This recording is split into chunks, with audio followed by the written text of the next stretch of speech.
সবাইকে আমন্ত্রণ জনতন্ত্র গণতন্ত্র অনুষ্ঠানের সাথে আছে আমি বোরহানুল হক সম্রাট।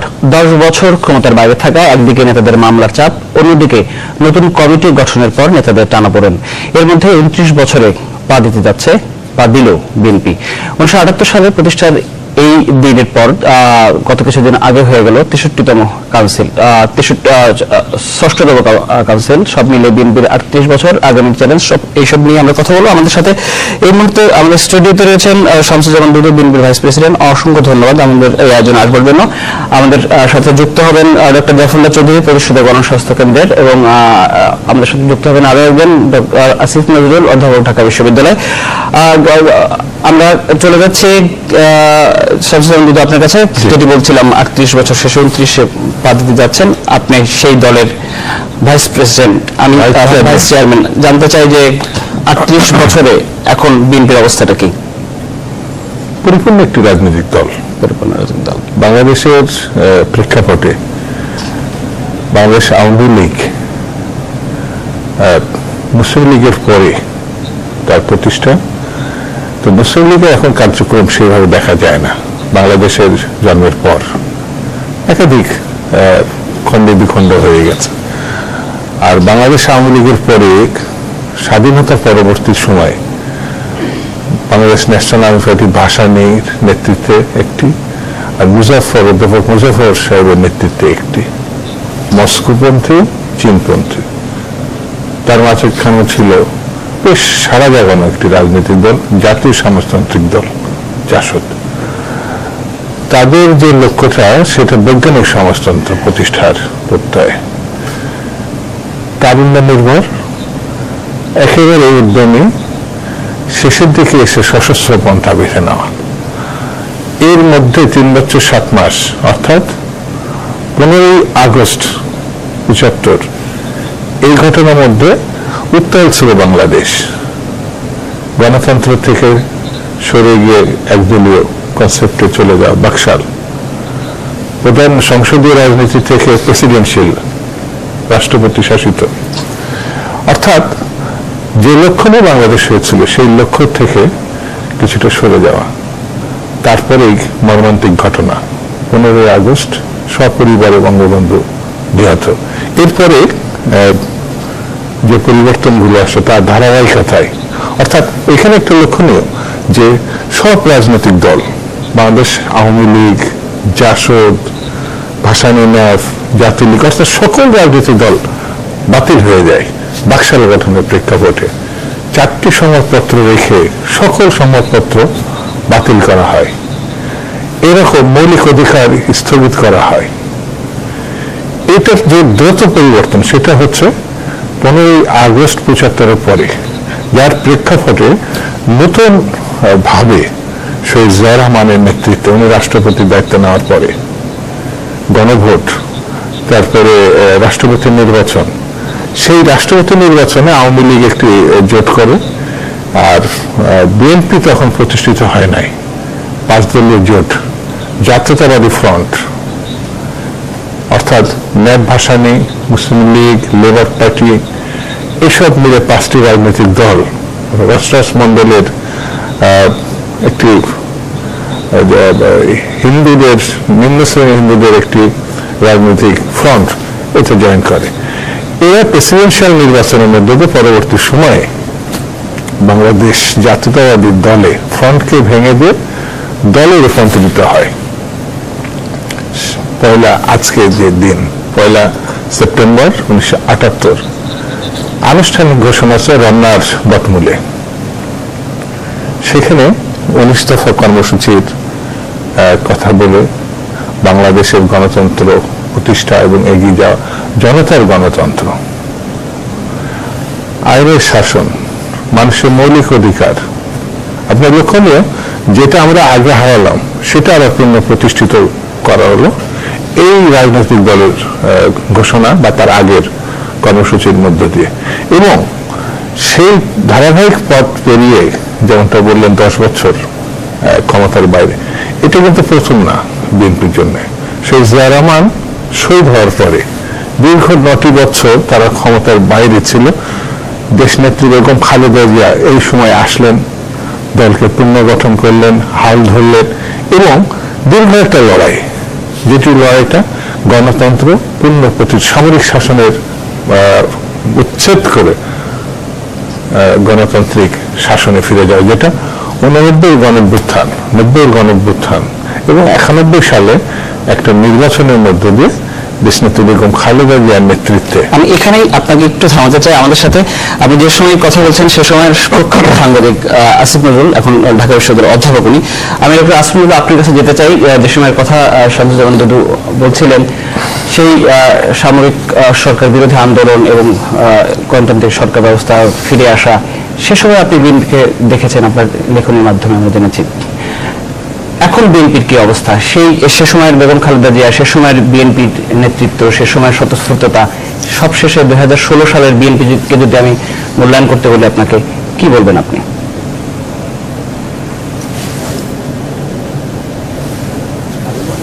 ওই সময় বেগম জিয়ার নেতৃত্বে যে আন্দোলন গড়ে উঠেছিল, ওই সময় একটা বিরাট বিএনপি সম্পদ ছিল শহীদ রাষ্ট্রপতি জিয়াউর রহমানের জনপ্রিয়তা, এবং তখন পর্যন্ত বিএনপি, খালেদা জিয়ার বিএনপি ক্ষমতায় আসে নাই, ফলে তাদের দোষ ত্রুটি তেমনভাবে উন্মোচিত হওয়ার মতো পরিবেশ তখন সৃষ্টি হয় নাই। এবং ওই সময় আরেকটা অ্যাডভান্টেজ ছিল বেগম খালেদা জিয়ার বিএনপি, সেটা হচ্ছে তারা ফাইট করছিল এমন একজনের বিরুদ্ধে যিনি প্রায় জনধিকৃত পর্যায়ে স্বৈরাচার ছিলেন। আমি এর সাথে কথা মিল করছি। এখন ওই সময়ের সাথে যদি এখন তুলনা করেন তাহলে প্রেক্ষাপটটা চেঞ্জ হয়ে গেছে। কারণ বিএনপিকে এখন লড়াই করতে হচ্ছে বাংলাদেশের সবচেয়ে প্রাচীন দল, বাংলাদেশের স্বাধীনতা সংগ্রামে নেতৃত্ব দিয়েছে যে দল, এবং যে দলের জনপ্রিয়তা সবসময় আমাদের দেশের মোট জনসংখ্যার একটা বিরাট অংশ, 35 থেকে 40% অংশ ওই দলের পক্ষে সবসময় থাকে। আর তাছাড়া ওই সময় বেগম জিয়ার একটা বিরাট অ্যাডভান্টেজ ছিল, উনি আমার যতটুকু মনে পড়ে, উনি তখন যাদের পরামর্শ নিয়ে দল পরিচালনা করতেন তারা অনেক রাজনীতিতে অভিজ্ঞ ছিলেন, তাদের নিজেদের বয়সও কম ছিল, বেগম জিয়ার বয়সও কম ছিল, এবং বিএনপির একটা অত্যন্ত শক্তিশালী ছাত্র সংগঠন ছিল ছাত্রদল। ছাত্রদল এত জনপ্রিয় ছিল যে বিভিন্ন কলেজ বা ইউনিভার্সিটিতে ছাত্রদলের সাথে অন্য সকল ছাত্র সংগঠন মিলেও আপনার নির্বাচনে জিততে পারতো না। তো ওই পরিস্থিতির থেকে বিএনপি আজকে যে পরিস্থিতি এসেছে সেটা অবশ্যই ভিন্ন। আর সামগ্রিকভাবে মূল্যায়ন প্রসূতিকে বলেন তাহলে আমি অন্য কথা বলবো। এখনকার বিএনপির যে স্ট্রাগলটা, সেটার সাথে এরশাদ বিরোধী আন্দোলনের বিএনপির স্ট্রাগল তুলনীয় না। আমি ব্যক্তিগতভাবে মনে করি আমি আপনাদের সময়ের বিষয়টা আসলে জানতে চাই কারণে সে সময়ের সেই স্বৈরাচার বিরোধী আন্দোলনের বিএনপিটাও একটু শুনতে চাই। আসলে তখন কেমন ছিল বিএনপি? এই পর্যায়ে এসে যে নেতৃত্ব হচ্ছেন তিনি তো বিএনপি দেখে হতাশ হতে পারেন, কিন্তু বিএনপির তো মানে আজকের যে বাস্তবতা, সেই বাস্তবতা তো বিএনপি ছিল না, সেটাই জানতে চাচ্ছিলাম। জি, আমি সেটা বললামই। তখনকার বিএনপি, তখন জিয়াউর রহমান সাহেব খুবই জনপ্রিয় একজন শাসক ছিলেন। এটা ওই সময় যারা মানে একটু প্রাপ্তবয়স্ক প্রত্যেকের স্মরণে থাকার কথা। উনি যখন মারা যান তখন তার ইতিহাসে সবচেয়ে বড় একটা জানাজা হয়েছিল, এবং মানুষের একটা বিরাট সিম্প্যাথি ছিল বিএনপির প্রতি, বিশাল সিম্প্যাথি ছিল। ওই সিম্প্যাথি বিএনপিকে অনেকটা এগিয়ে নিয়ে গিয়েছিল। কারণ জিয়াউর রহমান সাহেব যখন দেশ শাসন করতেন তখন তার মন্ত্রিসভার বিরুদ্ধে বড় ধরনের কোনো দুর্নীতির কোনো অভিযোগ আসে নাই, এবং উনি আমার ব্যক্তিগত অভিমত হচ্ছে উনি দক্ষ শাসক ছিলেন, এবং উনি গ্রাম পর্যায়ে মানুষের সাথে মিশতেন, প্রচন্ড পরিশ্রম করতেন, মানুষের সাথে ওনার যোগাযোগ ছিল। তো ওই জনপ্রিয়তা বেগম খালেদা জিয়া এগিয়ে নিয়ে গিয়েছিলেন, কিন্তু বেগম খালেদা জিয়ার বিএনপি তখন টেস্টেড হয়নি। মানে ওরা ক্ষমতা এনে কিভাবে দেশ পরিচালনা করবে তখন মানুষ সেটা দেখে নাই। পরবর্তীকালে যখন বিএনপি এসছে, প্রথম বেগম খালেদা জিয়ার যে সরকারটা 1991, সেটা অনেক ক্ষেত্রেই ভালো ছিল, কিন্তু পরবর্তীকালে লাস্টে বিএনপি গভর্নমেন্টটা 2001, ওই সময় খুবই মর্মান্তিক কিছু ঘটনা ঘটে যায়। যেমন 21শে আগস্টের ঘটনা ঘটে। ওই সময় যারা রাজাকার ছিল এবং কুখ্যাত ঘাতক বাহিনীর যারা নেতৃত্বে ছিল তাদের কাউকে কাউকে মন্ত্রিত্ব দেওয়া হয়। ওই সময় বেশ কিছু বড় ঘটনা ঘটে। আপনার মনে আছে ট্রান্সপারেন্সি ইন্টারন্যাশনালের সূচকে তখন বাংলাদেশ চ্যাম্পিয়ন হয়, প্রথম আওয়ামী লীগ আমলে হয়, বিএনপির আমলে বেশ কয়েকবার হয় পরপর। এবং ওই সময় আন্তর্জাতিক সম্পর্কের ক্ষেত্রে বিএনপি একটা যোগাযোগ ব্যবস্থা করে ফেলে। ফলে আগের বিএনপি শুরু করেছে উইথ এ ক্লিন স্লেট, তাদের বার্ডেন কম ছিল, সম্পদ বেশি ছিল। এখন বিএনপির সম্পদ কম, বার্ডেন বেশি। আচ্ছা, আমি এই প্রসঙ্গে আপনার কাছে জানতে চাইবো, ডক্টর আসিফ নজরুল নিশ্চয়ই যেটা আপনি বুঝতে পেরেছেন যে আগে সম্পদ অনেক বেশি ছিল, বিএনপির সিনিয়র নেতৃবৃন্দের দিকে তাকালে আমরা দেখতে পারি সেরকম বিএনপি কিন্তু আমরা এখন দেখি না, সেভাবে গড়ে ওঠে নাই বিএনপি। এখন এসে অনেকে সেভাবে বলছেন। আসিফ নজরুল সাহেব যেটা বললেন তার অভিজ্ঞতা থেকে, তার দেখার পর্যবেক্ষণ থেকে তার মতো করে তিনি এটা বলেছেন এবং এর সঙ্গে খুব বেশি দ্বিমত আমার নাই।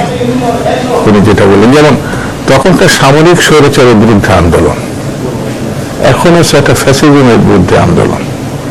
তখন সামরিক তন্ত্র, রাজনৈতিক দল হিসেবে জাতীয় পার্টি সামনে আসলো, এটা দল হিসাবে ওইভাবে তখন দাঁড়াতে পারে নাই। আর এখন হচ্ছে বাংলাদেশ আওয়ামী লীগের একেবারে নিচ থেকে উপর পর্যন্ত তারা একটা শক্তি, শুধু বললে ভুল হবে, ফ্যাসিবাদ একটি শক্তি, যে শক্তিকে সবকিছুকে, অর্থাৎ আইন শৃঙ্খলা থেকে প্রশাসন, একটা মানে একটা ভয়ভীতি সৃষ্টি। একটা আপনার ফ্যাসিবাদের প্রধান লক্ষণটা হচ্ছে একটা ভয়ভীতির মধ্যে দেশটাকে নিয়ে যাওয়া, সেটা তারা করছেন। তিনি বলছেন যে তখন একটা অভিজ্ঞ নেতৃত্ব বেগম জিয়ার পাশে ছিলেন, যারা তাকে পরামর্শ দিয়েছেন, যারা তাকে এগিয়ে নিয়ে গেছেন, যারা তারা আন্দোলন। তো এই কথাটা আমি ওই পর্যন্ত গ্রহণ করছি যে পর্যন্ত আন্দোলনের শক্তি হিসাবে কাজ করছে। তখন একটা বড় সেকশন বিএনপি থেকে বেগম জিয়াকে রাস্তায় রেখে এরশাদ সাহেবের সঙ্গে চলে গেছিলেন। তারপরেও একেবারেই বেগম খালেদা জিয়া আপনার রাজনীতিবিদ না, কিন্তু রাজনীতিবিদের যতগুলো লক্ষণ সবগুলো তিনি অর্জন করছেন, প্রতিষ্ঠা করছেন এবং অভিজ্ঞতার প্রস্ফুটন ঘটছে তার মধ্যে।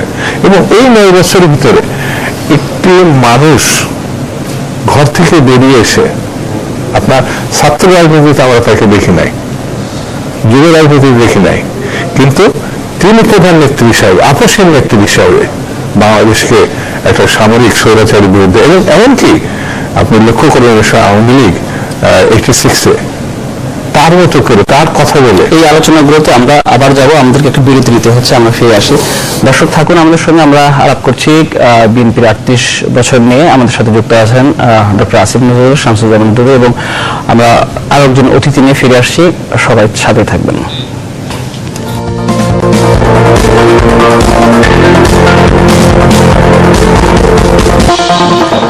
দর্শক আবারও স্বাগত আমাদের গণতন্ত্র অনুষ্ঠানে। আমরা আলাপ করছি বিএনপির 38তম প্রতিষ্ঠা বার্ষিকী উপলক্ষে। আমাদের সাথে যুক্ত রয়েছেন ডক্টর আসিফ নজরুল, আমাদের স্টুডিওতে রয়েছেন শামসুজ্জামান দুদু, বিএনপির ভাইস চেয়ারম্যান, এবং এইমাত্র যুক্ত হলেন ডক্টর জাফরুল্লাহ চৌধুরী। অসংখ্য ধন্যবাদ আমাদের আয়োজনে আসবার জন্য। আপনি নিশ্চয়ই বুঝতে পারছেন আজকে কি বিষয় নিয়ে আলাপ করবেন। সেটি শামসুজ্জামান দুদু আপনি বলছিলেন যে সে সময়ের বিএনপির পরের বিএনপির চেহারাটা, যেটি বলছিলাম আর কি, আসিফ নজরুলের কথার প্রেক্ষিতে যে বেগম খালেদা জিয়া তার পাশে একটা অভিজ্ঞ টিম ছিল, যেটাকে উনি সিনিয়র হিসাবে করলেন। আজিজুল হক সাহেব ছিলেন, মুস্তাফিজুর রহমান সাহেব ছিলেন, আমাদের খন্দকার দেলোয়ার সাহেব ছিলেন, মানে এমনকি ডি চৌধুরী সাহেব ছিলেন, একটা বড় টিম ছিলেন। ঠিক, কিন্তু তার মানে দলীয় দায়িত্ব নেওয়ার পর, অর্থাৎ সামরিক শাসনের পরপরই কিন্তু বিএনপির একটা অংশ যারা আবার কিন্তু এই দল ছেড়ে চলে গেছিল এরশাদ সাহেবের সঙ্গে সহযোগিতা করার জন্য। অর্থাৎ তিনি, আমি যেটা বলতে চাচ্ছি, শুধু দলের অভিজ্ঞতা না, একটা ভঙ্গ পরিস্থিতিও তিনি মোকাবেলা করেছিলেন। এবং শুধু ভঙ্গের না, সেই সময়ের শাসক অর্থাৎ সামরিক তন্ত্র, তার ভিতরে যত রকম সুযোগ সুবিধা বেগম খালেদা জিয়ার ছিল সবকিছু সেই সময় প্রত্যাহার করা। তা একটা সাবেক রাষ্ট্রপতি, স্বাধীনতা ঘোষকের স্ত্রীর যে সুবিধাগুলো তিনি পেতেন, সেগুলো কিন্তু সেই সময় সরকার তার কাছ থেকে কেড়ে নেয়। সবকিছু মোকাবেলা তিনি কিন্তু একটি অনভিজ্ঞতার উপর ভিত্তি করে তিনি আসলেন। একেবারে তরুণ বলা যায় সেই সময়, একেবারে নতুন একজন, একটা প্রথাগত রাজনীতিবিদ কিন্তু তিনি তখন নন। অর্থাৎ প্রতিদিনই অভিজ্ঞতা সঞ্চয় করছেন, প্রতিদিনই লড়াই করছেন, প্রতি মুহূর্তে তিনি শিখছেন, প্রতিদিন মানুষের কাছে তিনি যাচ্ছেন। এখনকার বেগম খালেদা জিয়া যদি কেউ দেখেন, আর তখন রাস্তার বেগম খালেদা জিয়াকে যদি দেখেন, যারা দেখেছেন তারা এখন অনেকে বয়স্ক, এখনকার তরুণরা বুঝতে পারবে না তিনি মিছিলের নেতৃত্ব দিচ্ছেন, তিনি টিয়ার গ্যাসের মুখোমুখি পড়ছেন, তিনি ফুটপাতে বসে পানি থেকে রুমাল নিয়ে ভিজিয়ে তিনি টিয়ার গ্যাস থেকে এই বেগম খালেদা জিয়া, এর সঙ্গে মিলবে শেখ মুজিবুর রহমান, বঙ্গবন্ধু শেখ মুজিবুর, মিলবেন মৌলানা ভাসানীর, মিলবেন পাকিস্তানের 69 গণঅভ্যুত্থানের সেই সময় যে ঘটনা, সেই পরিস্থিতি সঙ্গে বেগম খালেদা জিয়ার রাজনৈতিক আন্দোলনে অনেক সাদৃশ্যতা পাওয়া যাবে। ডক্টর জাফর চৌধুরী, এই স্মৃতি নিশ্চয়ই আপনার কাছে আরো বিস্তীর্ণ, আরো অনেক ভাবে, শুধু রাজপথ না, তার আগে থেকে আপনি এই পরিবারের সাথে যুক্ত, আমরা খুব ভালোভাবে সেটি জানি, এবং আপনি আপনার অনুরাগ, আপনার প্রত্যাশার কথা জানিয়েছেন নানান ভাবে, সেটিও আমরা জানি। এত কিছু জানানোর পরও 38 বছরে এসে আমরা তো আরো আলোচনা করব, প্রথমেই জানতে চাই যে কি হলো আসলে আপনার প্রত্যাশার জায়গা থেকে এখন কোথায় রয়েছে আমরা, কোথায় রয়েছে অন্তত বিএনপি? বিএনপির আমি এখন বুঝতে বিরাট ভবিষ্যতের একটা সম্ভাবনাময় একটাই, এবং তার নেত্রী যেতে দুদু বলছিল যে খালেদা জিয়ার যেটা তার যখন বয়স কম ছিল, এইটা ছিল উনার একটা, উনি শিখেছেন, উনি কিন্তু জিয়াউর রহমান তাকে সৃষ্টি করেনি। একটা জিনিস মনে রাখতে হবে, খালেদা জিয়া তার নিজের সিস্টেম, সে নিজেই নিজেকে প্রতিষ্ঠিত করেছেন। আমি বলি তার একটা চিত্র যদি মনে করেন, যখন জিয়াউর রহমান মারা গেলেন তখন এরশাদ সাহেব তার সোফা সেটের মধ্যে জিয়াউর রহমানের ছবিটা বসিয়ে রাখতেন, তারপরে দেখি সব জিয়াউর রহমানের ওই পাদুকা রেখে শাসনের মতো এই করতেন। কিন্তু হঠাৎ একদিন যখন দেখলেন যে সে ছবি নেই, খালেদা জিয়া বুঝে ফেললেন সমস্যাটা কোথায় হবে। এখানে এক মুহূর্তের মধ্যে উনি সম্পূর্ণ করলেন। যেমন ধরেন যেটা দুটো বছর যে পূর্বাণীতে তাকে অ্যারেস্ট করা হলো, সেই ডেটাতে আমি তখন সেদিন আমি এরশাদ সাহেব আপনি সর্বনাশ করছেন, আপনার মহাবিপদ হবে, আপনি ওনাকে তাড়াতাড়ি ছেড়ে দেন। আমি ওনার সাথে নিগোসিয়েট করি, বলতে উনি বলতে কোনো নিগোসিয়েট করবে না, আপনি দেখেন মেয়ে মানুষের আজকে একটা ছেড়ে দেন, বলতে নিগোসিয়েট করবে না, উনি অত্যন্ত একরোখা। এখন খালেদা জিয়াও জীবিত, এরশাদ সাহেবও জীবিত, আপনিও জীবিত। আমি বলি এই জাতির মধ্যে দিয়ে যেটা হবে কি, খালেদা জিয়া তার নিজে প্রতিষ্ঠিত করেছেন নিজেকে। তার একটা মানুষ বোধহয় একটা বিপদে পড়ে গেলে তার হঠাৎ দিব্য দৃষ্টি খুলে যায়। আমি খালেদা জিয়াকে প্রথম দেখেছি 1972 সনে, সেদিন আমার কাছে মনে হয়নি যে এই ভদ্রমহিলা একজন আমাদের লিডারশিপে যাবেন, আমাদের দেশকে নেতৃত্ব দেবেন। সেদিন আমার কাছে আশ্চর্য মনে হয়েছে, কত লজ্জা, নম্র, দৃঢ়, তাকাতে পারেন না, কথা বলেন না, কেবল খাওয়া আগিয়ে দেন। সেই মহিলা আমাদের দেশকে এত বছর শাসন করেছেন। তবে সেখানে আমি মতে দুর্যোগটা বলতে তার চারিদিকে অনেকগুলি লোক ছিল, তারা আসিফ নজরুল এটি বলেছেন যে সে সময় বিএনপি তারা, কিন্তু সেই যুগে তো অনেক লোক এখনো আছে, তাদের সমস্যাটা কোথায় আমি বুঝি না। তাদের সমস্যাটা কোথায়? তাদের সমস্যাটা আমি দেখছি কোনো কারণে, অন্তর্নিহিত কারণটা কি আমি জানি না। তারা হয় অবসাদগ্রস্ত, সরকারকে ভয় পাচ্ছে প্রতিনিয়ত। তা না হলে দেখেন বিএনপির এত দেখেন, আপনি কিন্তু আপনি চিঠিতে লিখেছেন এই কথাগুলো, যে তাদের সাথে বেগম জিয়ার দেখা হওয়ার সুযোগও কমে গেছে, এবং আপনি আক্ষেপ করে বলেছেন যে সেই সুযোগটি আরো অবারিত হওয়া উচিত। সেটা সাধারণ কর্মীর সাথে, হ্যাঁ, কিন্তু আগে তো সাধারণ কর্মীদের সাথে এই অবস্থা হয় সিনিয়র। এটা আমি বলি, উনি যদি সাধারণ কর্মীদের সাথে উনার যোগসূত্রটা শুরু করেন, আবার একটা বিএনপি বিরাট সম্ভাবনাময় আছে। বিএনপিকে টিকে থাকতে হবে, এই তো দেশের স্বার্থে, একটা স্বাধীন দেশ টিকে থাকতে আমাদেরকে মনে রাখতে হবে বাংলাদেশের উপরে একটা বড় ভাই বসে আছে। এইটা এই বড় ভাইয়ের পিছনে যতদিন ছুটবে, এতে বিএনপির কোনো মঙ্গল হবে না, বাংলাদেশের কোনো মঙ্গল হবে না। আমরা কি ডক্টর আসিফ নজরুলের কাছে সেই প্রশ্নটা যেতে পারি যে ডক্টর আসিফ নজরুল আপনার কাছে যেতে চাই যে বিএনপির কথা আপনি বলছিলেন, তার বেগম জিয়ার আশেপাশের সেই মানে ব্যক্তিত্বরা যারা ছিলেন, এখনো ডক্টর জাফরুল্লাহ চৌধুরী বলছেন অনেকে রয়েছেন, কিন্তু তাদের সাথে দলের সেই সংযোগটি নেই। কি কারণে নেই, আপনার বিশ্লেষণটা কি জানতে চাই।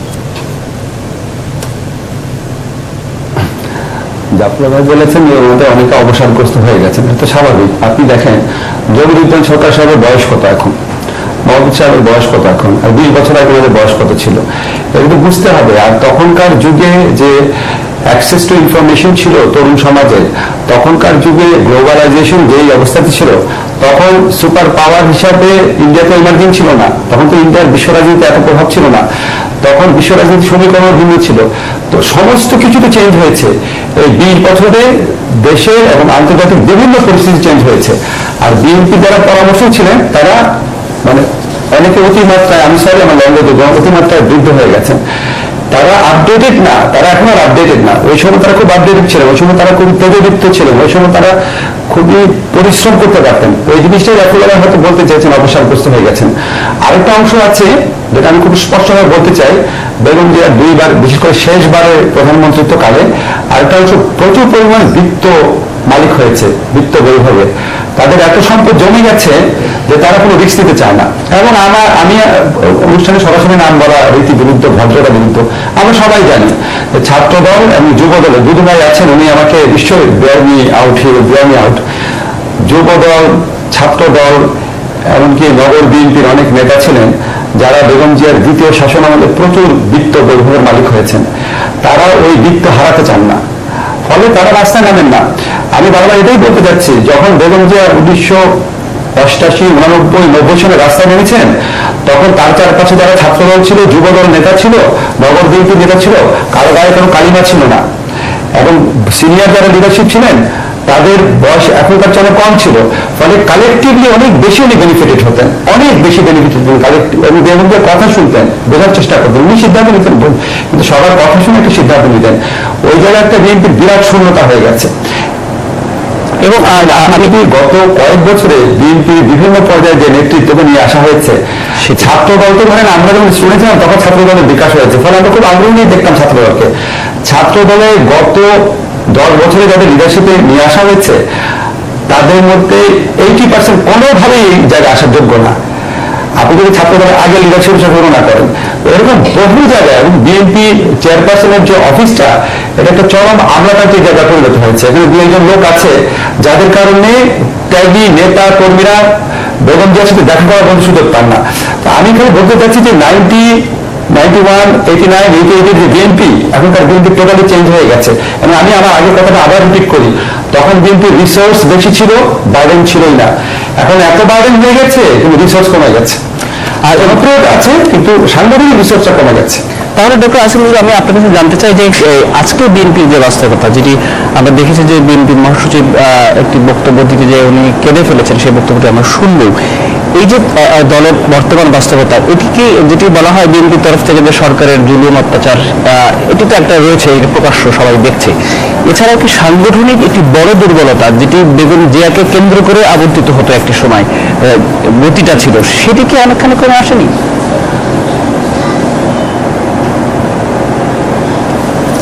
প্রথমে আমি আপনাকে বলি যে মির্জা ফখরুল দলের কর্মীদের দুরবস্থা দেখে যে ইমোশনাল হয়েছেন, কিন্তু খুবই স্বাভাবিক।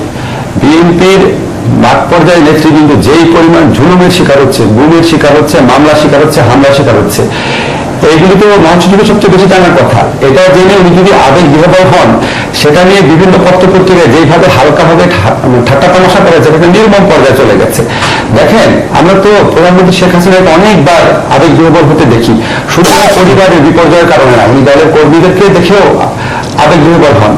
তো এটা তো আমাদের মানবিক গুণ, বাঙালি চরিত্রের, কিন্তু এটাকে আমরা এত ম্যাগনিফাই করেছি। অনেকে আবার এরকম ব্যাখ্যা করেছে মির্জা ফখরুলের কান্না কি দলের অসহায়ত্ব। অসহায়ত্ব কেন হবে? ওনার কর্মীরা জুলুমের শিকার হচ্ছে, হাত পা চলে যাচ্ছে, গুম হয়ে যাচ্ছে, রাস্তায় ঢাকা শহরে হচ্ছে, হকারগিরি করছে। আমি তো নিজেও ছাত্র দলের অনেক নেতা কর্মীকে চিনতাম একটা সময়, যাদের জীবন ছিন্ন ভিন্ন হয়ে গেছে।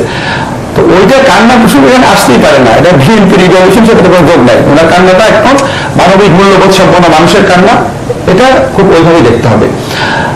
আমি যেটা মনে করি সেটা হচ্ছে বিএনপিতে একটা খুব বড় ধরনের, এটা আমি অনেকবার বলেছি, খুব বড় ধরনের নাটকীয় ভাবে নতুন রাজনীতি তাদের করতে হবে। এবং এটা জাফরুল্লাহ ভাই বলেছে, আমি ওনার সাথে একমত, বিএনপিকে অবশ্যই জামাতকে ছাড়তে হবে। আমি বারবার একটা কথা বলি, দেখেন বিএনপির এখনো জনপ্রিয়তা আছে। আমি ব্যক্তিগতভাবে বিশ্বাস করি এই মুহূর্তে যদি নিরপেক্ষ নির্বাচন হয়, এই মুহূর্তে বিএনপি ঠিক আসবে, জামাতকে তার দরকার নাই। আর একটা কথা যেটা বলা হয় যে বিএনপির মধ্যে কিছু কিছু নেতৃবৃন্দ আছেন, আমার মনে করি এটা আউটডেটেড, তারা বেগম জিয়াকে নাকি পরামর্শ দেন যে ভোটের জন্য জামাতকে দরকার। আচ্ছা সম্রাট, আপনি একটা কথা বলেন, আপনি সাংবাদিক, ধরেন 2019 সালে যখন ইলেকশন হবে তখন তো জামাত ইলেকশন করতেই পারছে না। তো জামাতের যারা নেতা কর্মী আছে, জামাতের যারা সমর্থক আছে, তারা আওয়ামী লীগের কাছে এত নির্যাতিত হওয়ার পর বিএনপি যদি ছেড়েও দেয়, তারা কি আওয়ামী লীগকে ভোট দিবে? তারা হয় ভোট দিবে না, তো ভোট দিলে বিএনপিকে দিবে। ভোটের সেই কোনো বিবেচনাতেই জামাতকে বিএনপির সাথে রাখা এখন দরকার নাই। বিএনপির উচিত হচ্ছে তাদের ইমেজ বাড়ানো, তাদের জনপ্রিয়তা আছে, তাদের ইমেজ বাড়ানো দরকার। ইমেজ বাড়ানোর জন্য তাদের আরেকটু আগে চেয়ে উদারনৈতিক রাজনীতি করতে হবে, আরেকটু প্রগতিশীল হতে হবে। আমাদের মুক্তিযুদ্ধের চেতনাতে দেশের অন্যান্য বড় বড় বা ইমেজ সম্পন্ন দল যেভাবে ব্যাখ্যা করে সেটার সাথে অনেকাংশে সহমত পোষণ করার স্কোপ আছে কিনা সেটা বিবেচনা করতে হবে।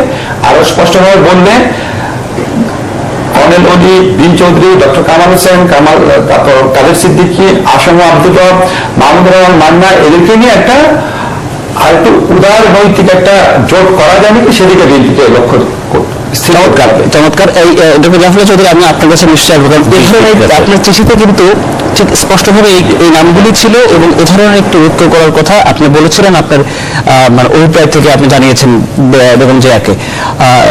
ডক্টর আসিফ নজরুল যোগ করলেন সেটিতে। আসলে আপনার চিঠিতে লিখেছেন বেশ কিছুদিন হলো, মানে রিপ্লাই কেমন দেখছেন বা কি বাস্তবতা? বাস্তবতার পয়লা কর্মীদের আজকেও আমি 7টা ফোন পেয়েছি এই গাড়িতে আসতেই।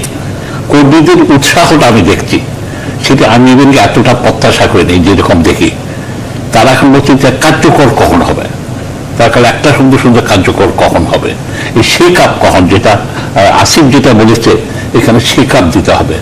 উনি একটা জীবনীর মধ্যে আছেন, খালেদা এখন একটা জীবনীর মধ্যে আছে, সুতরাং এই জীবনীর থেকে তাকে নাড়া দেওয়ার দায়িত্বটা কার? স্ট্যান্ডিং কমিটির।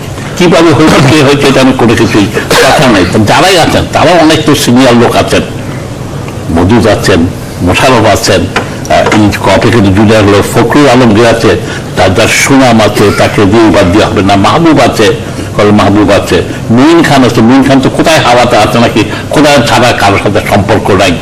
তারপরে নজরুল ইসলাম, এরা প্রত্যেকেই তো এইতে।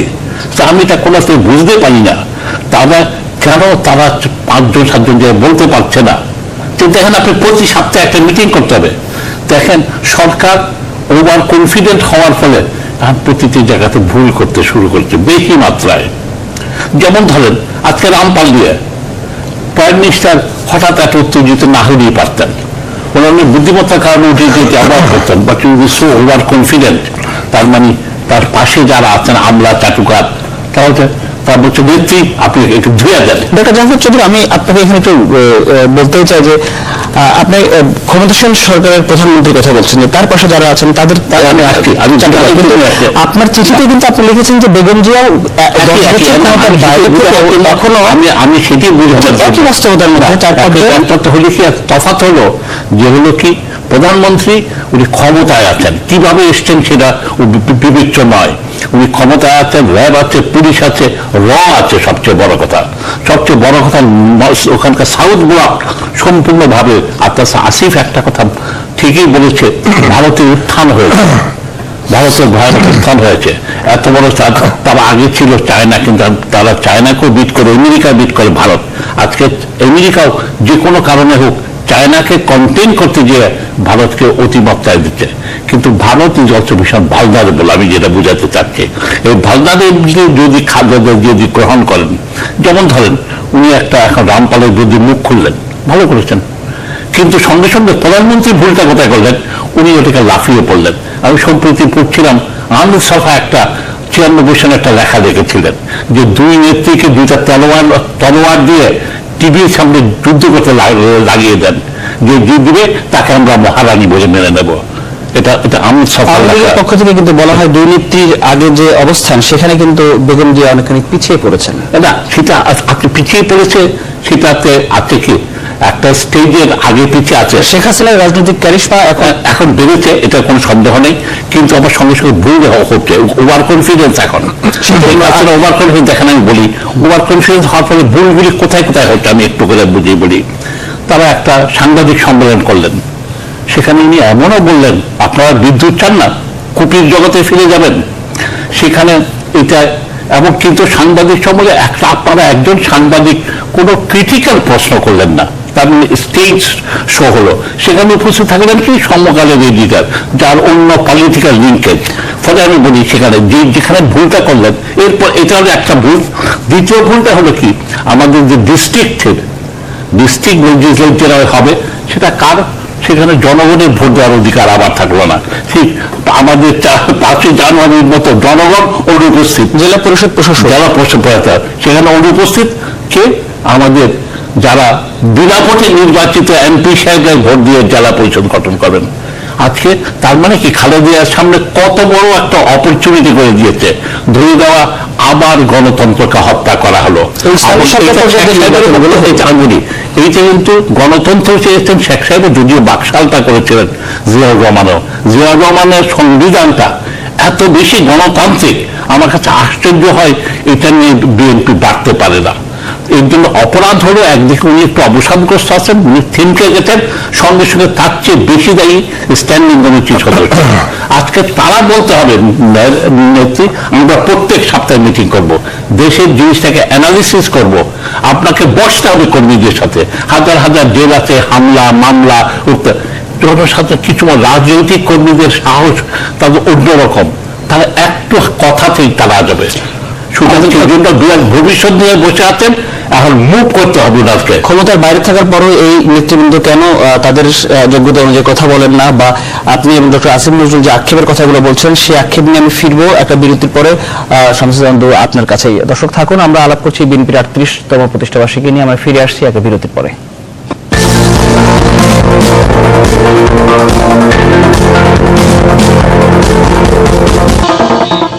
দর্শক আবারও স্বাগত আমাদের জনতন্ত্র গণতন্ত্র অনুষ্ঠানে। আমরা আলাপ করছিলাম বিএনপির 38তম প্রতিষ্ঠাবার্ষিকী নিয়ে। আমাদের সাথে 3 জন অতিথি রয়েছেন। আমার ডান পাশে রয়েছেন ডক্টর জাফরুল্লাহ চৌধুরী, সর্বডানে রয়েছেন শামসুজ্জামান দুদু বিএনপির ভাইস চেয়ারম্যান, এবং আমাদের সাথে যুক্ত রয়েছেন ডক্টর আসিফ নজরুল, ঢাকা বিশ্ববিদ্যালয়ের আইন বিভাগের শিক্ষক। আমরা 3 জনের সাথে কথা বলছিলাম।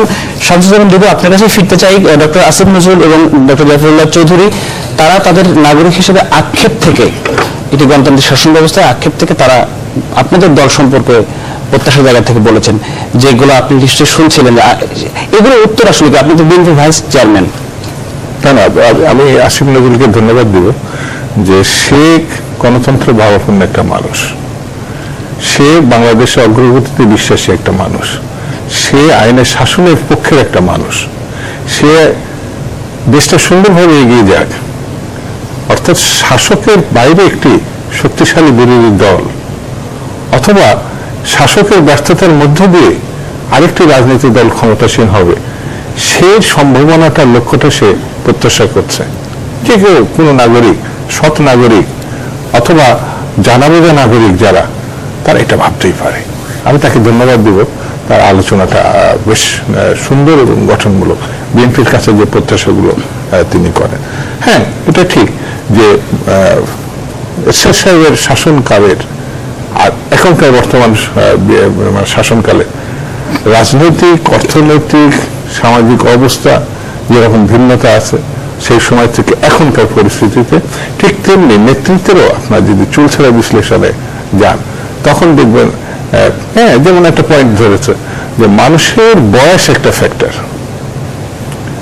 এই বয়সের ফ্যাক্টরে চীনের কমিউনিস্ট পার্টির নেতৃত্ব কিন্তু সর্বশেষ যে নেতৃত্ব, আনুপাতিক হারে তারা আস্তে আস্তে নিচের দিকে নামছে। যেমন শেখ জিয়া রহমান, উনি যখন রাষ্ট্রপতি, তিনি কিন্তু 50-এর মধ্যে না, 50-এর নিচে তিনি ঘুমাতেন কখন, এটা একটা আশ্চর্যের ব্যাপার। মানে দিনে শুধু না, অনেক মন্ত্রী আছেন যারা এখনো স্মৃতি কথা বলবেন যে রাষ্ট্রপতি অনেক সময় মন্ত্রীরা কখন তার অফিসে ঢুকছেন এটাও উনি হঠাৎ করে গিয়ে পর্যবেক্ষণ করেছেন। তিনি ঢাকা বিশ্ববিদ্যালয়ে গেছেন, ছাত্রদের সঙ্গে আলাপ করবেন। ঢাকা বিশ্ববিদ্যালয়ের প্রতিপক্ষ ছাত্র সংগঠন তারপর আক্রমণ চালিয়েছেন। রাষ্ট্রপতি, পুলিশ, মিলিটারি চাচ্ছে যে আমরা ব্যবস্থা নিব, দাঁড়ান। আমি কথা শেষ করি। এগুলো বিএনপির মধ্যে ছিল। বিএনপি যেমন আসিফ নজরুল যেটা বললো যে বাংলাদেশের প্রেক্ষাপটে জাতীয়তাবাদী ছাত্র দল, অপ্রতিদ্বন্দ্বী ছাত্র সংগঠন এখন কেন অনুপস্থিত? আমি একটু আগে বলছিলাম সামরিক তন্ত্র, স্বৈরতন্ত্র আর ফ্যাসিজম। যে কমিটিগুলো ছাত্র দলের হয়েছে, যুব দলের হয়েছে, সেই কমিটি সম্পর্কে উনি সুনির্দিষ্টভাবে বলেছেন। আমি শোনেন, আপনার উনি যে বিশ্লেষণটা করে ভারতের যে উত্থান, এখন রাস্তায় গিয়ে আন্দোলন করা আর ঘরের ভিতরে বসে থাকা আন্দোলন, যেমন গণতান্ত্রিক আন্দোলন, ছোট্ট একটা কথা বলি আপনার, 3টে জায়গায় আপনাকে উপস্থিত থাকতে হবে। আর বিপ্লবী রাজনীতির একটা জায়গায় থাকলেই হবে, সেটা গণতন্ত্রের হয় আপনি ঘরে থাকবেন, রাস্তায় থাকবেন, না জেলখানায় থাকবেন। না, আপনার কাছে আমার উত্তর। আর আরেকটা কথা বলি, আর পলাতক জীবনে বিপ্লবী রাজনীতি করবেন আপনি কোনো জায়গায় নেই, পলাতক জীবন আন্ডারগ্রাউন্ড, মনসিং 20 বছর ধরে আন্ডারগ্রাউন্ড। গণতান্ত্রিক রাজনীতিতে দেখুন বেগম খালেদা জিয়া এখানে সব জায়গায় আছেন, পলাতক আমি কিন্তু আপনার কাছে যেতে চাই, তাদের যে আক্ষেপ, সাংগঠনিক ভাবে যে দুর্বলতার আক্ষেপ, সেই এই জায়গাটাই আমি আসতে চাচ্ছিলাম। ছাত্র সংগঠন তাদের শিক্ষাঙ্গনে ফিরে যেতে হবে, শ্রমিক তার শ্রমিক অঙ্গনে ফিরে যেতে হবে, যুবক তার যুবক অঙ্গনে ফিরে যেতে হবে। এখানে যত ঝুঁকি থাক না কেন এটাকে অতিক্রম করে তাকে তো রাজনীতির মানুষকে রাস্তায় নিয়ে আসতে হবে। আমি রাস্তায় নাই, আমি কর্মী সমাজে নাই, আমি সম্মেলনে নাই। এখন কিন্তু সাংগঠনিক যে প্রসেসটা আমরা যেটা ছাত্র জীবনে করেছি, হলে একটা কর্মসূচি হলে আমরা মিটিং করতাম, কর্মী সভা করতাম, হলে আমরা মিছিল করতাম। এখন মিছিল হচ্ছে না, এখন কর্মী সভা হচ্ছে না, এখন জাতীয় সম্মেলন হচ্ছে না। আমি বিএনপিটা বলছি না, ছাত্র সংগঠন করবে, যুব সংগঠন করবে, মহিলা সংগঠন করবে, কৃষক সংগঠন করবে, শ্রমিক সংগঠন করবে, সারা শহর আপনার আলোকিত হয়ে যাবে, উৎসবে মেতে যাবে। এই জিনিসগুলো, এই প্রক্রিয়াগুলো এখন নাই।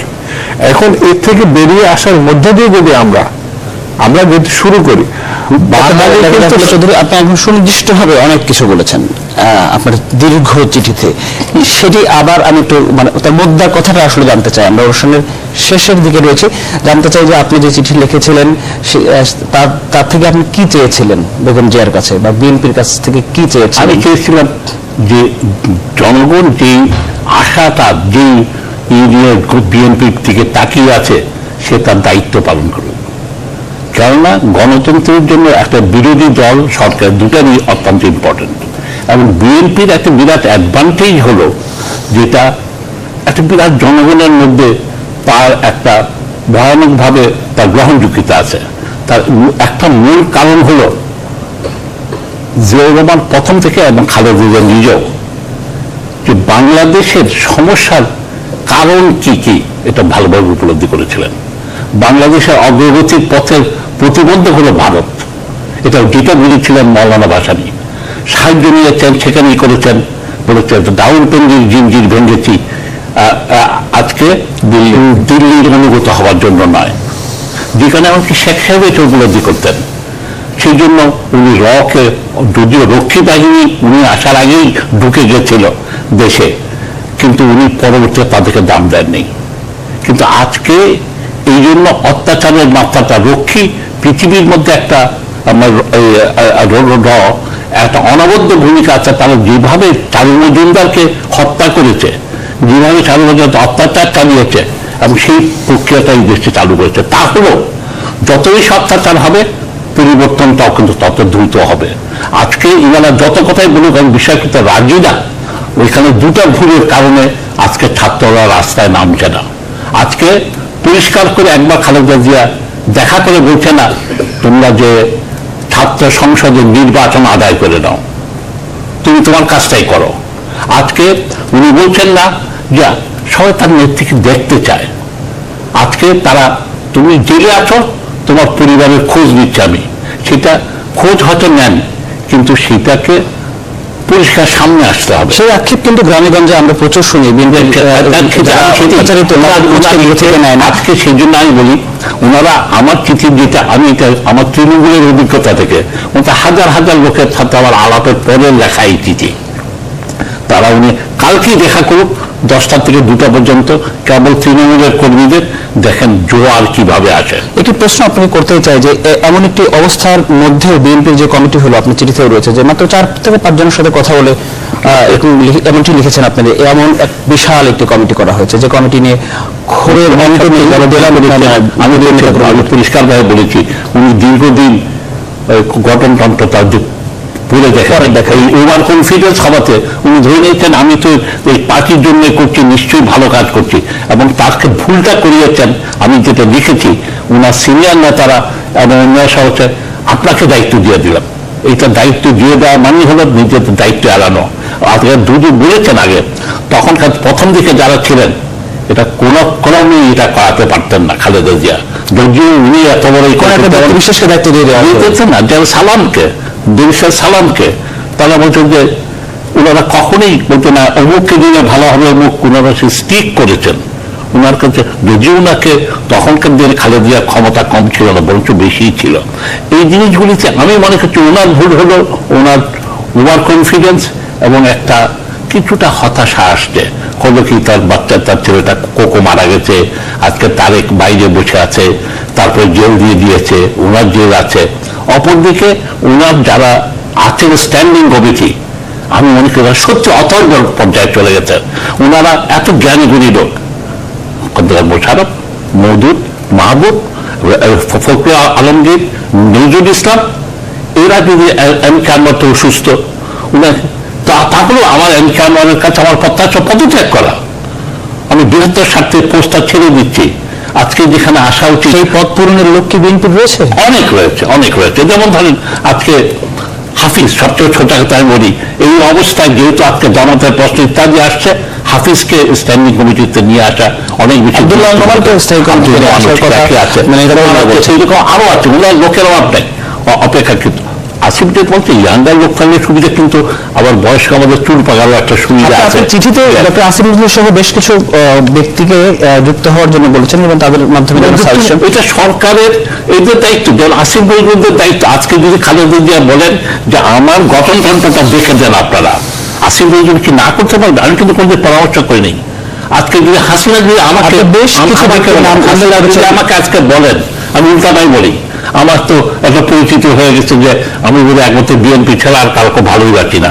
আর কিন্তু আজকে যদি হাসিনা দেখে আমাকে বলেন যে স্বাস্থ্য খাতের একটা নৈরাজ্য আছে, আপনারা 5 জন লোককে ডাকছেন, উনি আমাকে যদি ডাকেন, আমি কি না করবো? আমি তো না করবো না। আমি ডক্টর আসিফ নজরুল আমাদের সাথে, ডক্টর আসিফ নজরুল আমাদের সাথে যুক্ত রয়েছেন। আমরা তার একটু অভিমত নিয়ে আসে যে এই যে আপনার চিঠি এবং এই আলোচনা, ডক্টর নজরুল আপনার কাছে জানতে চাই যে ডাক্তার চৌধুরী যে পরামর্শ বেগম জিয়াকে দিয়েছেন এবং সেখানে আপনাদের নাম অন্তর্ভুক্ত রয়েছে, এতে আপনার অভিমতটা কি?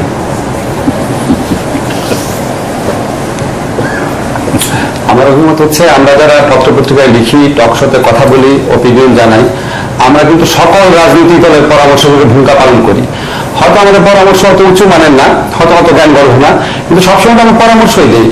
আমি গত 10 বছরে যত লেখা লিখেছি, তার মধ্যে সবচেয়ে বেশি হচ্ছে আওয়ামী লীগ এবং সরকারি দল হিসাবে আওয়ামী লীগকে পরামর্শ দেওয়া।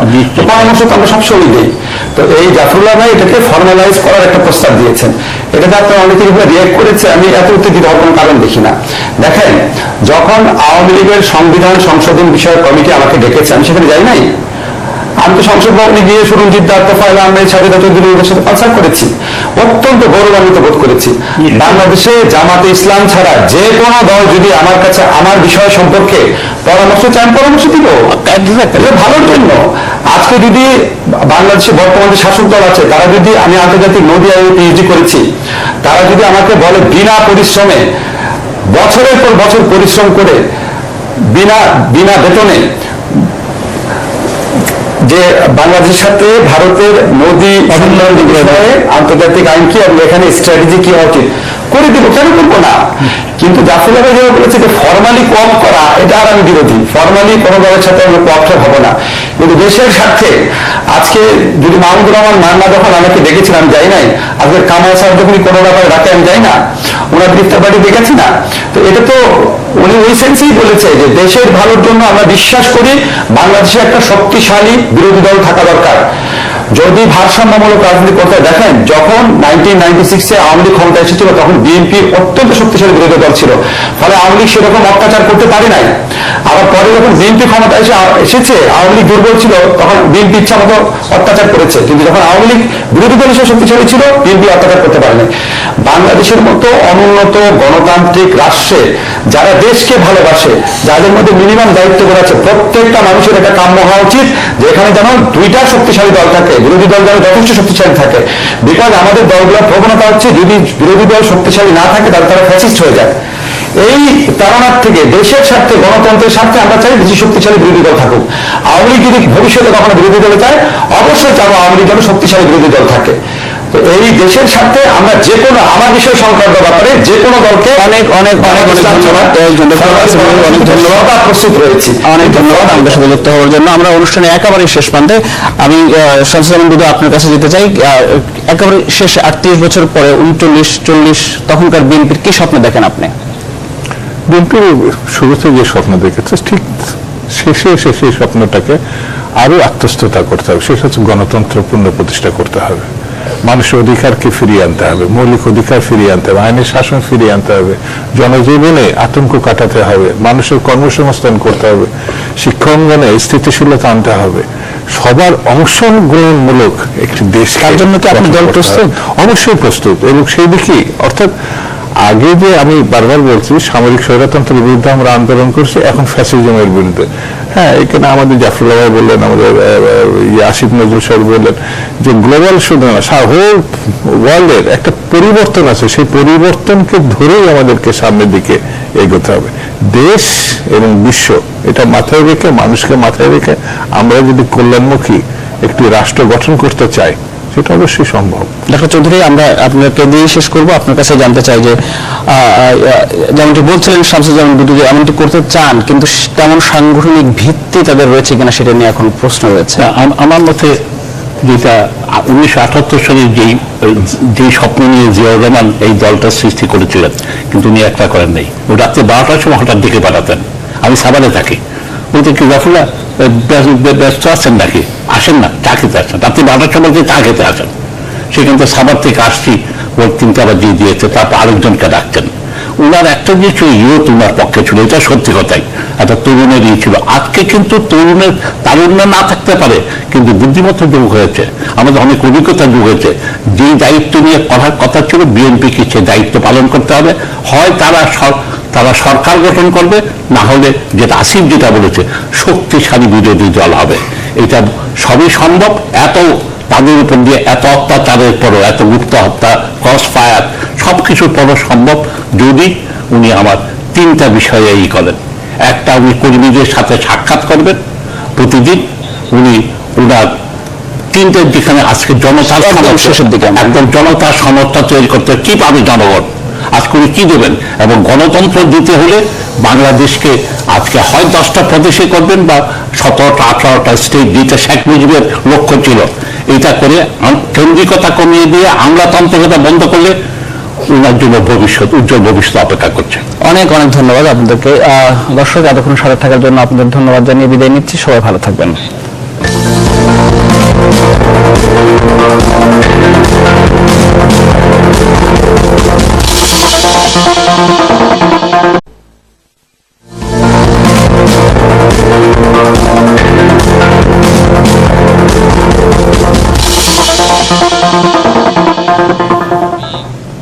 সবাইকে আমন্ত্রণ জনতন্ত্র গণতন্ত্র অনুষ্ঠানের সাথে আছে আমি বোরহানুল হক সম্রাট।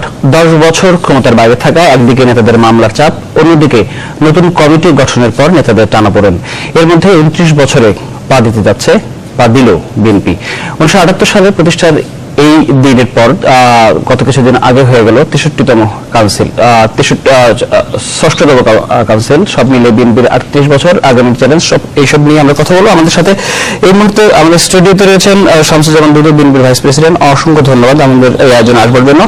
আমাদের সাথে যুক্ত হবেন ডক্টর জাফরুল্লাহ চৌধুরী, পরিষদ গণস্বাস্থ্য কেন্দ্রের, এবং আমাদের সাথে যুক্ত হবেন আরো একজন ডক্টর আসিফ নজরুল, অধ্যাপক, ঢাকা বিশ্ববিদ্যালয়। আমরা চলে যাচ্ছি শামসুজ্জামান দুদু আপনার কাছে।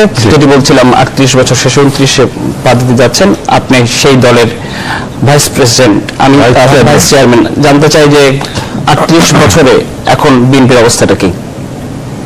পরিপূর্ণ একটি রাজনৈতিক দল। বাংলাদেশের প্রেক্ষাপটে বাংলাদেশ আওয়ামী লীগ মুসলিম লীগের পরে তার প্রতিষ্ঠা। তো মুসলিম লীগের এখন কার্যক্রম সেভাবে দেখা যায় না। বাংলাদেশের জন্মের পর একাধিক খণ্ডে বিখণ্ড হয়ে গেছে। আর বাংলাদেশ আওয়ামী লীগের পরে স্বাধীনতা পরবর্তী সময় বাংলাদেশ ন্যাশনাল আওয়ামী পার্টি ভাসানীর নেতৃত্বে একটি, আর অধ্যাপক মুজাফর সাহেবের নেতৃত্বে একটি, মস্কোপন্থী, চীনপন্থী। তার মাঝখানে ছিল বেশ সারা জাগানো একটি রাজনৈতিক দল, জাতীয় সমাজতান্ত্রিক দল জাসদ। তাদের যে লক্ষ্যটা সেটা বৈজ্ঞানিক সমাজতন্ত্র প্রতিষ্ঠার প্রত্যয়, তারুণ্য নির্ভর, একেবারে উদ্যমী, শেষের দিকে এসে সশস্ত্র পন্থা বেছে নেওয়া। এর মধ্যে 3 বছর 7 মাস অর্থাৎ 15ই আগস্ট 75 এই ঘটনার মধ্যে উত্তাল ছিল বাংলাদেশ।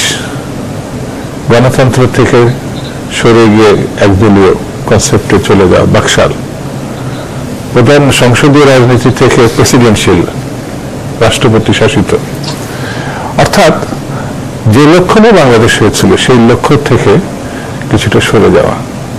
তারপরেই মর্মান্তিক ঘটনা 15ই আগস্ট, সপরিবারে বঙ্গবন্ধু নিহত। এরপরে যে পরিবর্তনগুলো আসে তার ধারাবাহিকতায়, অর্থাৎ এখানে একটা লক্ষণীয় যে সব রাজনৈতিক দল, বাংলাদেশ আওয়ামী লীগ, জাসদ, ভাসানী ন্যাপ, জাতীয় লীগ, অর্থাৎ সকল রাজনৈতিক দল বাতিল হয়ে যায় বাকশাল গঠনের প্রেক্ষাপটে। 4টি সংবাদপত্র রেখে সকল সংবাদপত্র বাতিল করা হয়, এরকম মৌলিক অধিকার স্থগিত করা হয়। এটার যে দ্রুত পরিবর্তন সেটা হচ্ছে 15ই আগস্ট 75-এর পরে, যার প্রেক্ষাপটে নতুন ভাবে শহীদ জিয়া রহমানের নেতৃত্বে উনি রাষ্ট্রপতির দায়িত্ব নেওয়ার পরে গণভোট, তারপরে রাষ্ট্রপতি নির্বাচন, সেই রাষ্ট্রপতি নির্বাচনে আওয়ামী লীগ একটি জোট করে, আর বিএনপি তখন প্রতিষ্ঠিত হয় নাই, 5 দলীয় জোট, জাতীয়তাবাদী ফ্রন্ট, অর্থাৎ ন্যাপ, ভাসানী, মুসলিম লীগ, লেবার পার্টি, এসব মিলে 5টি রাজনৈতিক দল, রসরাস মন্ডলের একটি হিন্দুদের, নিম্ন শ্রেণীর হিন্দুদের একটি রাজনৈতিক ফ্রন্ট এতে জয়েন করে। এরা প্রেসিডেন্সিয়াল নির্বাচনের মধ্যে দিয়ে পরবর্তী সময়ে বাংলাদেশ জাতীয়তাবাদী দলে ফ্রন্টকে ভেঙে দিয়ে দলে রূপান্তরিত হয়। আজকে যে দিন 1 সেপ্টেম্বর 1978 আনুষ্ঠানিক ঘোষণা আছে রমনার বটমূলে। সেখানে 19 দফা কর্মসূচির কথা বলে বাংলাদেশের গণতন্ত্র প্রতিষ্ঠা এবং এগিয়ে যাওয়া, জনতার গণতন্ত্র, আইনের শাসন, মানুষের মৌলিক অধিকার, আপনার লক্ষণীয় যেটা আমরা আগে হারালাম সেটা আবার পুনঃ প্রতিষ্ঠিত করা হলো এই রাজনৈতিক দলের ঘোষণা বা তার আগের কর্মসূচির মধ্য দিয়ে। এবং সেই ধারাবাহিক পথ পেরিয়ে, যেমনটা বললেন 10 বছর ক্ষমতার বাইরে, এটা কিন্তু প্রথম না বিএনপির জন্য। সেই জিয়া রহমান শহীদ হওয়ার পরে দীর্ঘ 9টি বছর তারা ক্ষমতার বাইরে ছিল। দেশনেত্রী বেগম খালেদা জিয়া এই সময় আসলেন, দলকে পুনর্গঠন করলেন, হাল ধরলেন এবং দীর্ঘ একটা লড়াই, যেটি লড়াইটা গণতন্ত্র পূর্ণ সামরিক শাসনের উচ্ছেদ করে গণতান্ত্রিক শাসনে ফিরে যাওয়া, যেটা 89 গণঅভ্যুত্থান, 90 গণঅভ্যুত্থান এবং 91 সালে একটা নির্বাচনের মধ্য দিয়ে দেশনেত্রী বেগম খালেদা জিয়ার নেতৃত্বে। আমি এখানেই আপনাকে একটু থামাতে চাই। আমাদের সাথে আপনি যে সময় কথা বলছেন সে সময়ের প্রখ্যাত সাংবাদিক আসিফ নজরুল, এখন ঢাকা বিশ্ববিদ্যালয়ের অধ্যাপক উনি। আমি ডক্টর আসিফ নজরুল আপনার কাছে যেতে চাই। যে সময়ের কথা শামসুজ্জামান দুদু বলছিলেন, সেই সামরিক সরকার বিরোধী আন্দোলন এবং গণতান্ত্রিক সরকার ব্যবস্থা ফিরে আসা, সে সময় আপনি বিএনপিকে দেখেছেন আপনার লেখনের মাধ্যমে আমরা জেনেছি। এখন বিএনপির কি অবস্থা? সে সময়ের বেগম খালেদা জিয়া, সে সময়ের বিএনপির নেতৃত্ব, সে সময়ের স্বতঃস্ফূর্ততা, সবশেষে 2016 সালের বিএনপিকে যদি আমি মূল্যায়ন করতে বলি আপনাকে, কি বলবেন আপনি?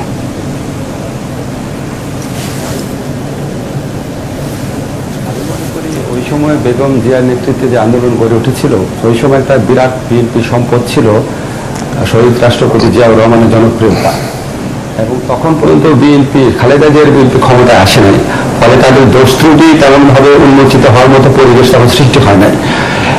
এবং ওই সময় আরেকটা অ্যাডভান্টেজ ছিল বেগম খালেদা জিয়ার বিএনপি, সেটা হচ্ছে তারা ফাইট করছিল এমন একজনের বিরুদ্ধে যিনি প্রায় জনধিকৃত পর্যায়ের স্বৈরাচার ছিলেন। আমি এর সাথে কথা মিল করছি। এখন ওই সময়ের সাথে যদি এখন তুলনা করেন তাহলে প্রেক্ষাপটটা চেঞ্জ হয়ে গেছে। কারণ বিএনপিকে এখন লড়াই করতে হচ্ছে বাংলাদেশের সবচেয়ে প্রাচীন দল বাংলাদেশের স্বাধীনতা সংগ্রামে নেতৃত্ব দিয়েছে যে দল, এবং যে দলের জনপ্রিয়তা সবসময় আমাদের দেশের মোট জনসংখ্যার একটা বিরাট অংশ, 35 থেকে 40% অংশ ওই দলের পক্ষে সবসময় থাকে। আর তাছাড়া ওই সময় বেগম জিয়ার একটা বিরাট অ্যাডভান্টেজ ছিল, উনি আমার যতটুকু মনে পড়ে, উনি তখন যাদের পরামর্শ নিয়ে দল পরিচালনা করতেন তারা অনেক রাজনীতিতে অভিজ্ঞ ছিলেন, তাদের নিজেদের বয়সও কম ছিল, বেগম জিয়ার বয়সও কম ছিল, এবং বিএনপির একটা অত্যন্ত শক্তিশালী ছাত্র সংগঠন ছিল ছাত্রদল।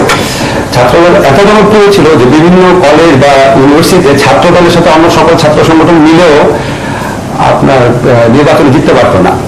তো ওই পরিস্থিতির থেকে বিএনপি আজকে যে পরিস্থিতি এসেছে সেটা অবশ্যই ভিন্ন। আর সামগ্রিকভাবে মূল্যায়ন প্রসূতির বলেন তাহলে আমি অন্য কথা বলবো, বাট এখনকার বিএনপির যে স্ট্রাগলটা সেটার সাথে এরশাদ বিরোধী আন্দোলনের বিএনপির স্ট্রাগল তুলনীয় না। আমি ব্যক্তিগতভাবে মনে করি আমি আপনাদের সময়ের বিষয়টা আসলে জানতে চাই কারণে সে সময়ের সেই স্বৈরাচার বিরোধী আন্দোলনের বিএনপিটাও একটু শুনতে চাই আসলে। যে শেখ গণতন্ত্র ভাবাপন্ন একটা মানুষ, সে বাংলাদেশের অগ্রগতিতে বিশ্বাসী একটা মানুষ, সে আইনের শাসনের পক্ষের একটা মানুষ, সে দেশটা সুন্দরভাবে এগিয়ে যাক, অর্থাৎ শাসকের বাইরে একটি শক্তিশালী বিরোধী দল অথবা শাসকের ব্যর্থতার মধ্য দিয়ে আরেকটি রাজনৈতিক দল ক্ষমতাসীন হবে, সে সম্ভাবনাটার লক্ষ্যটা সে প্রত্যাশা করছে। যে কেউ কোনো নাগরিক, সৎ নাগরিক অথবা জানাবোঝা নাগরিক যারা, তারা এটা ভাবতেই পারে। আমি তাকে ধন্যবাদ দিব, তার আলোচনাটা বেশ সুন্দর এবং গঠনমূলক। বিএনপির কাছে যে প্রত্যাশাগুলো তিনি করেন, হ্যাঁ এটা ঠিক যে এরশাদ সাহেবের শাসনকালের আর এখনকার বর্তমান শাসনকালে রাজনৈতিক, অর্থনৈতিক, সামাজিক অবস্থা যেরকম ভিন্নতা আছে সেই সময় থেকে এখনকার পরিস্থিতিতে, ঠিক তেমনি নেতৃত্বেরও আপনার যদি চুলছেড়া বিশ্লেষণে যান তখন দেখবেন, হ্যাঁ যেমন একটা পয়েন্ট ধরেছে যে মানুষের বয়স একটা ফ্যাক্টর। এই বয়সের ফ্যাক্টর, চীনের কমিউনিস্ট পার্টির নেতৃত্ব কিন্তু সর্বশেষ যে নেতৃত্ব আনুপাতিক হারে তারা আস্তে আস্তে নিচের দিকে নামছে। এবং সেই জিয়া রহমান, উনি যখন রাষ্ট্রপতি, তিনি কিন্তু 50-এর মধ্যে না, 50-এর নিচে নিচে তিনি ঘুমাতেন কখন, এটা একটা আশ্চর্যের ব্যাপার। মানে দিনে শুধু না, অনেক মন্ত্রী আছেন যারা এখনো স্মৃতির কথা বলবেন যে রাষ্ট্রপতি অনেক সময় মন্ত্রীরা কখন তার অফিসে ঢুকছেন এটাও উনি হঠাৎ করে গিয়ে পর্যবেক্ষণ করেছেন। তিনি ঢাকা বিশ্ববিদ্যালয়ে গেছেন, ছাত্রদের সঙ্গে আলাপ করবেন, ঢাকা বিশ্ববিদ্যালয়ের প্রতিপক্ষ ছাত্র সংগঠন তারপর আক্রমণ চালিয়েছেন, রাষ্ট্রপতি, পুলিশ, মিলিটারি চাচ্ছে যে আমরা ব্যবস্থা নিব, দাঁড়ান। আমি কথা শেষ করি, এগুলো বিএনপির মধ্যে ছিল। বিএনপি যেমন আশিক নজরুল যেটা বললো যে বাংলাদেশের প্রেক্ষাপটে জাতীয়তাবাদী ছাত্র দল, অপ্রতিদ্বন্দ্বী ছাত্র সংগঠন এখন কেন অনুপস্থিত? আমি একটু আগে বলছিলাম সামরিক তন্ত্র, স্বৈরতন্ত্র আর ফ্যাসিজম। যে কমিটিগুলো ছাত্র দলের হয়েছে, যুব দলের হয়েছে, সেই কমিটি সম্পর্কে উনি সুনির্দিষ্টভাবে বলেছেন। আমি শোনেন, আপনি উনি যে বিশ্লেষণটা করে ভারতের যে উত্থান, এখন রাস্তায় গিয়ে আন্দোলন করা আর ঘরের ভিতরে বসে থাকা আন্দোলন, যেমন গণতান্ত্রিক আন্দোলন, ছোট্ট একটা কথা বলি আপনার, 3টে জায়গায় আপনাকে উপস্থিত থাকতে হবে।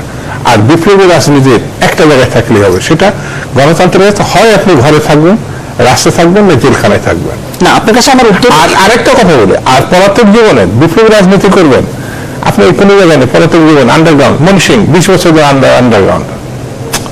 গণতান্ত্রিক রাজনীতিতে দেখুন বেগম খালেদা জিয়া এখানে সব জায়গায় আছেন, আমি কিন্তু আপনার কাছে যেতে চাই, তাদের যে আক্ষেপ, সাংগঠনিক ভাবে যে দুর্বলতার আক্ষেপ, সেই এই জায়গাটাই আমি আসতে চাচ্ছিলাম। ছাত্র সংগঠন তাদের শিক্ষাঙ্গনে ফিরে যেতে হবে, শ্রমিক তার শ্রমিক অঙ্গনে ফিরে যেতে হবে, যুবক তার যুবক অঙ্গনে ফিরে যেতে হবে। এখানে যত ঝুঁকি থাক না কেন এটাকে অতিক্রম করে তাকে তো রাজনীতির মানুষকে রাস্তায় নিয়ে আসতে হবে। আমি রাস্তায় নাই, আমি কর্মী সমাজে নাই, আমি সম্মেলনে নাই। এখন কিন্তু সাংগঠনিক যে প্রসেসটা আমরা যেটা ছাত্র জীবনে করেছি, হলে একটা কর্মসূচি হলে আমরা মিটিং করতাম, কর্মী সভা করতাম, হলে আমরা মিছিল করতাম। এখন মিছিল হচ্ছে না, এখন কর্মী সভা হচ্ছে না, এখন জাতীয় সম্মেলন হচ্ছে না। আমি বিএনপিটা বলছি না, ছাত্র সংগঠন করবে, যুব সংগঠন করবে, মহিলা সংগঠন করবে, কৃষক সংগঠন করবে, শ্রমিক সংগঠন করবে, সারা শহর আপনার আলোকিত হয়ে যাবে, উৎসবে মেতে যাবে। এই জিনিসগুলো, এই প্রক্রিয়াগুলো এখন নাই।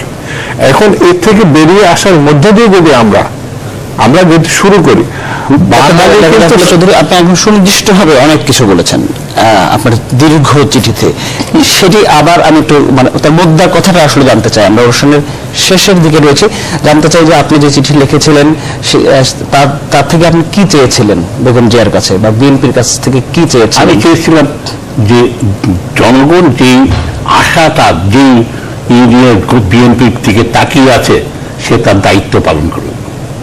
কেননা গণতন্ত্রের জন্য একটা বিরোধী দল, সরকার দুটারই অত্যন্ত ইম্পর্টেন্ট। এবং বিএনপির একটা বিরাট অ্যাডভান্টেজ হলো, যেটা একটা বিরাট জনগণের মধ্যে তার একটা ভয়ানকভাবে তার গ্রহণযোগ্যতা আছে। তার একটা মূল কারণ হলো জিয়াউর রহমান প্রথম থেকে, এবং খালেদা জিয়া নিজেও, যে বাংলাদেশের সমস্যার কারণ কি কি এটা ভালোভাবে উপলব্ধি করেছিলেন। বাংলাদেশের অগ্রগতির পথের প্রতিবন্ধক হলো ভারত, এটা যেটা বলেছিলেন মৌলানা ভাসানী। সাহায্য নিয়েছেন, সেখানেই করেছেন, বলেছেন দাউদপন্থীর জিনজির ভেঙেছি, আজকে দিল্লির অনুগত হওয়ার জন্য নয়। যেখানে এমনকি শেখ সাহেব এটা উপলব্ধি করতেন। সেই জন্য উনি রকে, যদিও রক্ষী বাহিনী উনি আসার আগেই ঢুকে গেছিল দেশে, কিন্তু উনি পরবর্তীতে তাদেরকে দাম দেননি। কিন্তু আজকে এই জন্য অত্যাচারের মাত্রাটা, রক্ষী পৃথিবীর মধ্যে একটা একটা অনবদ্য ভূমিকা আছে। তারা যেভাবে চারু মজুমদারকে হত্যা করেছে, যেভাবে চারু মজুমদার অত্যাচার চালিয়েছে, এবং সেই প্রক্রিয়াটা এই দেশে চালু করেছে, তা হলো যতই অত্যাচার হবে, পরিবর্তনটাও কিন্তু তত দ্রুত হবে। আজকে ইনারা যত কথাই বলুক, আমি বিষয় করতে রাজি না। ওইখানে দুটা ভুলের কারণে আজকে ছাত্ররা রাস্তায় নামছে না। আজকে পরিষ্কার করে একবার খালেদা জিয়া দেখা করে বলছে না, তোমরা যে ছাত্র সংসদের নির্বাচন আদায় করে নাও, তুমি তোমার কাজটাই করো। আজকে উনি বলছেন না যে সবাই তার নেত্রীকে দেখতে চায়। আজকে তারা, তুমি জেলে আছো, তোমার পরিবারের খোঁজ নিচ্ছে আমি, সেটা খোঁজ হয়তো নেন, কিন্তু সেটাকে পরিষ্কার সামনে আসতে হবে। সেই আক্ষেপ কিন্তু গ্রামে গঞ্জে আমরা প্রচুর শুনি। আজকে সেই জন্য আমি বলি, ওনারা আমার চিঠি, যেটা আমি এটা আমার তৃণমূলের অভিজ্ঞতা থেকে, ওটা হাজার হাজার লোকের সাথে আমার আলাপের পরে লেখা এই চিঠি। তারা উনি কালকেই দেখা করুক 10টা থেকে 2টা পর্যন্ত, কেবল তৃণমূলের কর্মীদের দেখেন জোয়ার কিভাবে আসে। একটি প্রশ্ন আপনাকে করতেই চাই যে এমন একটি অবস্থার মধ্যে বিএনপির যে কমিটি হলো, আপনার চিঠিতেও রয়েছে যে মাত্র 4 থেকে 5 জনের সাথে কথা বলে এমনটি লিখেছেন আপনি, এমন এক বিশাল একটি কমিটি করা হয়েছে, যে কমিটি নিয়ে ঘোরের অন্ত নেই। আমি পরিষ্কারভাবে বলেছি, উনি দীর্ঘদিন গঠনতন্ত্র তার পুরে দেখেন, এই ওভার কনফিডেন্স হওয়াতে উনি ধরে নিয়েছেন আমি তো এই পার্টির জন্য করছি, নিশ্চয়ই ভালো কাজ করছি, এবং তাকে ভুলটা করিয়েছেন। আমি যেটা লিখেছি, ওনার সিনিয়র নেতারা এবং অন্যান্য হচ্ছে, আপনাকে দায়িত্ব দিয়ে দিলাম। এইটা দায়িত্ব দিয়ে দেওয়া মানে হলো নিজের দায়িত্ব এড়ানো। আজকে দুজন বলেছেন আগে, তখনকার প্রথম দিকে যারা ছিলেন, এটা কোনো ক্রমেই এটা করাতে পারতেন না খালেদা জিয়া, যদিও উনি এত বড় বিশেষকে দায়িত্ব দিয়ে দেওয়া দিতেন না। যারা সালামকে, দেশের সালামকে, তারা বলছেন যে ওনারা কখনোই বলতেন না অমুককে দিলে ভালো হবে, অমুক। ওনারা সে স্টিক করেছেন ওনার কাছে, যদিও ওনাকে তখনকার দিনে খালেদা জিয়ার ক্ষমতা কম ছিল না, বরঞ্চ বেশিই ছিল। এই জিনিসগুলিতে এটা খুব ওইভাবে দেখতে হবে। আমি যেটা মনে করি সেটা হচ্ছে, বিএনপিকে একটা খুব বড় ধরনের, এটা আমি অনেকবার বলেছি, খুব বড় ধরনের নাটকীয় ভাবে নতুন রাজনীতি তাদের করতে হবে, এবং এটা জাফরুল্লাহ ভাই বলেছে, আমি ওনার সাথে একমত। বিএনপিকে অবশ্যই জামাতকে ছাড়তে হবে। আমি বারবার একটা কথা বলি, দেখেন বিএনপির এখনো জনপ্রিয়তা আছে। আমি ব্যক্তিগতভাবে বিশ্বাস করি, এই মুহূর্তে যদি নিরপেক্ষ নির্বাচন হয়, এই মুহূর্তে বিএনপি জিতে আসবে, জামাতকে তার দরকার নাই। আর একটা কথা যেটা বলা হয় যে বিএনপির মধ্যে কিছু কিছু নেতৃবৃন্দ আছেন, আমার মনে করি এটা আউটডেটেড। তারা বেগম যেখানে পরামর্শ দেন যে ভোটের জন্য জামাতকে দরকার। আচ্ছা সম্রাট, আপনি একটা কথা বলেন, আপনি সাংবাদিক, ধরেন 2019 সালে যখন ইলেকশন হবে, তখন তো জামাত ইলেকশন করতেই পারছে না। তো জামাতের যারা নেতা কর্মী আছে, জামাতের যারা সমর্থক আছে, তারা আওয়ামী লীগের কাছে এত নির্যাতিত হওয়ার পর বিএনপি যদি ছেড়েও দেয়, তাহলে কি আওয়ামী লীগকে ভোট দিবে? তারা হয় ভোট দিবে না, তো ভোট দিলে বিএনপিকে দিবে। ভোটের অন্য বিবেচনাতেই জামাতকে বিএনপির সাথে রাখা এখন দরকার নাই। বিএনপির উচিত হচ্ছে তাদের ইমেজ বাড়ানো, তাদের জনপ্রিয়তা আছে, তাদের ইমেজ বাড়ানো দরকার। ইমেজ বাড়ানোর জন্য তাদের আরেকটু আগে চেয়ে উদারনৈতিক রাজনীতি করতে হবে, আরেকটু প্রগতিশীল হতে হবে। আমাদের মুক্তিযুদ্ধের চেতনাতে দেশের অন্যান্য বড় বড় বা ইমেজ সম্পন্ন দল যেভাবে ব্যাখ্যা করে সেটার সাথে অনেকাংশে সহমত পোষণ করার স্কোপ আছে কিনা সেটা বিবেচনা করতে হবে। আরো স্পষ্টভাবে বললে কর্নেল অলি, বিন চৌধুরী, ডক্টর কামাল হোসেন, তারপর কাদের সিদ্দিকী, আসম আব্দুল রব, মাহমুদুর রহমান মান্না, এদেরকে নিয়ে একটা আর একটু উদার নৈতিক একটা জোট করা যায় নাকি সেদিকে বিএনপিকে লক্ষ্য চমৎকার চমৎকার। এই ডক্টর জাফর চৌধুরী, আমি আপনার কাছে নিশ্চয়ই আসবো, কারণ এই ধরনের আপনার চিঠিতে কিন্তু ঠিক স্পষ্টভাবে এই নামগুলি ছিল এবং এ ধরনের একটু ঐক্য করার কথা আপনি বলেছিলেন। আপনার মানে অভিপ্রায় থেকে আপনি জানিয়েছেন বেগম জিয়াকে। ডক্টর আসিফ নজরুল যোগ করলেন সেটিতে। আসলে আপনার চিঠিতে লিখেছেন বেশ কিছুদিন হলো, মানে রিপ্লাই কেমন দেখছেন বা কি বাস্তবতা? বাস্তবতার পয়লা তার কর্মীদের, আজকেও আমি 7টা ফোন পেয়েছি এই গাড়িতে আসতেই। কর্মীদের উৎসাহটা আমি দেখছি, সেটা আমি ইভেনকে এতটা প্রত্যাশা করিনি যেরকম দেখি। তারা এখন বলছে যে কার্যকর কখন হবে, তার কাছে একটা সুন্দর সুন্দর কার্যকর কখন হবে, এই শেক আপ কখন, যেটা আসিফ যেটা বলেছে এখানে শেক আপ দিতে হবে। উনি একটা জীবনীর মধ্যে আছেন, খালেদা এখন একটা জীবনীর মধ্যে আছে, সুতরাং এই জীবনী থেকে তাকে নাড়া দেওয়ার দায়িত্বটা কার? Standing committee. কিভাবে হয়েছে, কে হয়েছে, এটা আমি কোনো কিছুই কথা নাই। যারাই আছেন তারাও অনেক তো সিনিয়র লোক আছেন, মজুদ আছেন, মোশারফ আছেন, কপেকের জুনিয়র লোক ফখরুল আলমগীর আছে, তার সুনাম আছে, তাকে দিয়ে বাদ দেওয়া হবে না। মাহবুব আছে, মাহবুব আছে, মুইন খান আছে। মুইন খান তো কোথায় হাওয়াতে আছে নাকি, কোথায় ছাড়া কারোর সাথে সম্পর্ক নাই। তারপরে নজরুল ইসলাম, এরা প্রত্যেকেই তৈরি। আমি এটা কোনো বুঝতে পারি না তারা কেন তারা 5জন 7জন যে বলতে পারছে না। তো দেখেন, আপনি প্রতি সপ্তাহে একটা মিটিং করতে হবে। দেখেন সরকার ওভার কনফিডেন্ট হওয়ার ফলে প্রতিটি জায়গাতে ভুল করতে শুরু করছে বেশি মাত্রায়। যেমন ধরেন আজকে রামপাল দিয়ে প্রাইম মিনিস্টার হঠাৎ এত উত্তেজিত না হলেই পারতেন, ওনার বুদ্ধিমত্তার কারণে উঠে যেতে আবার করতেন, but you so over confident. তার মানে তার পাশে যারা আছেন আমলা চাটুকার, তাহলে তার বলছে নেত্রী আপনি একটু ধুয়ে দেন। ডক্টর জাফর চৌধুরী, আমি আপনাকে এখানে একটু বলতে চাই যে আপনি ক্ষমতাসীন সরকারের প্রধানমন্ত্রীর কথা বলছেন, যে তার পাশে যারা আছেন তাদের আপনার চিঠিতে কিন্তু আপনি লিখেছেন যে বেগম জিয়াও এখনো আমি সেটি বুঝতে একই বাস্তবতার মধ্যে হলে কি তফাৎ হলো যে হলো কি প্রধানমন্ত্রী উনি ক্ষমতায় আছেন, কিভাবে এসছেন সেটা বিবেচ্য নয়। উনি ক্ষমতায় আছেন, র্যাব আছে, পুলিশ আছে, র আছে। সবচেয়ে বড় কথা ওখানকার সাউথ ব্লক সম্পূর্ণভাবে আসিফ একটা কথা ঠিকই বলেছে, ভারতের উত্থান হয়েছে, ভারতের ভয়ানক উত্থান হয়েছে। এত বড় তারা আগে ছিল চায়না, কিন্তু তারা চায়নাকেও বিট করে, আমেরিকা বিট করে ভারত। আজকে আমেরিকাও যে কোনো কারণে হোক চায়নাকে কন্টেইন করতে গিয়ে ভারতকে অতিমাত্রায় দিচ্ছে। কিন্তু ভারত ইজ অলসো ভীষণ ভালনারেবল, আমি যেটা বুঝাতে চাচ্ছি। এই ভালনারেবল যদি খাদ্য যদি গ্রহণ করেন, যেমন ধরেন উনি একটা এখন রামপালের বিরুদ্ধে মুখ খুললেন, ভালো করেছেন, কিন্তু সঙ্গে সঙ্গে প্রধানমন্ত্রী ভুলটা কোথায় করলেন, উনি ওটাকে লাফিয়ে পড়লেন। আমি সম্প্রতি পড়ছিলাম আনন্দ সভা একটা 96 সালে একটা লেখা লিখেছিলেন যে দুই নেত্রীকে 2টা তলোয়ার দিয়ে টিভির সামনে যুদ্ধ করতে লাগিয়ে দেন, যে জিতবে তাকে আমরা মহারানী বলে মেনে নেব।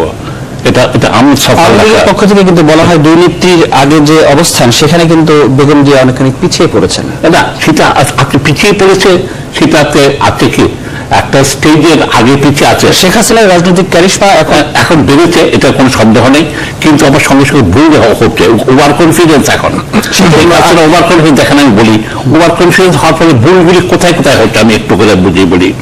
তারা একটা সাংবাদিক সম্মেলন করলেন, সেখানে উনি এমনও বললেন আপনারা বিদ্যুৎ চান না, কুপির জগতে ফিরে যাবেন। সেখানে এটা এবং কিন্তু সাংবাদিক সম্মেলনে আপনারা একজন সাংবাদিক কোনো ক্রিটিক্যাল প্রশ্ন করলেন না, তার স্টেজ শো হলো, সেখানে উপস্থিত থাকলেন কি সমকালের এডিটর যার অন্য পলিটিক্যাল লিঙ্কেজ। ফলে আমি বলি সেখানে যেখানে ভুলটা করলেন, এরপর এটা হলো একটা ভুল। দ্বিতীয় ভুলটা হলো কি, আমাদের যে ডিস্ট্রিক্ট লেজিসলেচার হবে সেটা কার সেখানে জনগণের ভোট দেওয়ার অধিকার আবার থাকলো না। ঠিক আমাদের 5ই জানুয়ারির মতো জনগণ অনুপস্থিত, জেলা পরিষদ প্রশাসক জেলা পরিষদ সেখানে অনুপস্থিত কে আমাদের যারা বিনা ভোটে নির্বাচিত এমপি সাহেবরা ভোট দিয়ে জেলা পরিষদ গঠন করবেন। আজকে তার মানে কি খালেদা জিয়ার সামনে কত বড় একটা অপরচুনিটি করে দিয়েছে, ধরে দেওয়া আবার গণতন্ত্রকে হত্যা করা হলো। এইটা কিন্তু গণতন্ত্র চেয়েছেন শেখ সাহেব, যদিও বাকশালটা করেছিলেন জিয়াউর রহমানও। জিয়াউর রহমানের সংবিধানটা এত বেশি গণতান্ত্রিক, আমার কাছে আশ্চর্য হয় এটা নিয়ে বিএনপি বাড়তে পারে না। এর জন্য অপরাধ হলো একদিকে উনি একটু অবসাদগ্রস্ত আছেন, উনি থমকে গেছেন, সঙ্গে সঙ্গে তার চেয়ে বেশি দায়ী স্ট্যান্ডিং কমিটির সদস্য। আজকে তারা বলতে হবে নেত্রী, আমরা প্রত্যেক সপ্তাহে মিটিং করব, দেশের জিনিসটাকে অ্যানালিসিস করব, আপনাকে বসতে হবে কর্মীদের সাথে। হাজার হাজার জেল আছে, হামলা মামলা সাথে কিছু রাজনৈতিক কর্মীদের সাহস তাদের অন্যরকম, তারা একটু কথাতেই তারা যাবে। সুতরাং ভবিষ্যৎ নিয়ে বসে আছেন, এখন মুভ করতে হবে ওনাকে। ক্ষমতার বাইরে থাকার পরও এই নেতৃবৃন্দ কেন তাদের যোগ্যতা অনুযায়ী কথা বলেন না? বা আপনি এবং ডক্টর আসিফ নজরুল যে আক্ষেপের কথাগুলো বলছেন, সেই আক্ষেপ নিয়ে আমি ফিরবো একটা বিরতির পরে। শামসুজ্জামান দুদু আপনার কাছেই। দর্শক থাকুন, আমরা আলাপ করছি বিএনপির 38তম প্রতিষ্ঠাবার্ষিকী নিয়ে। আমরা ফিরে আসছি একটা বিরতির পরে।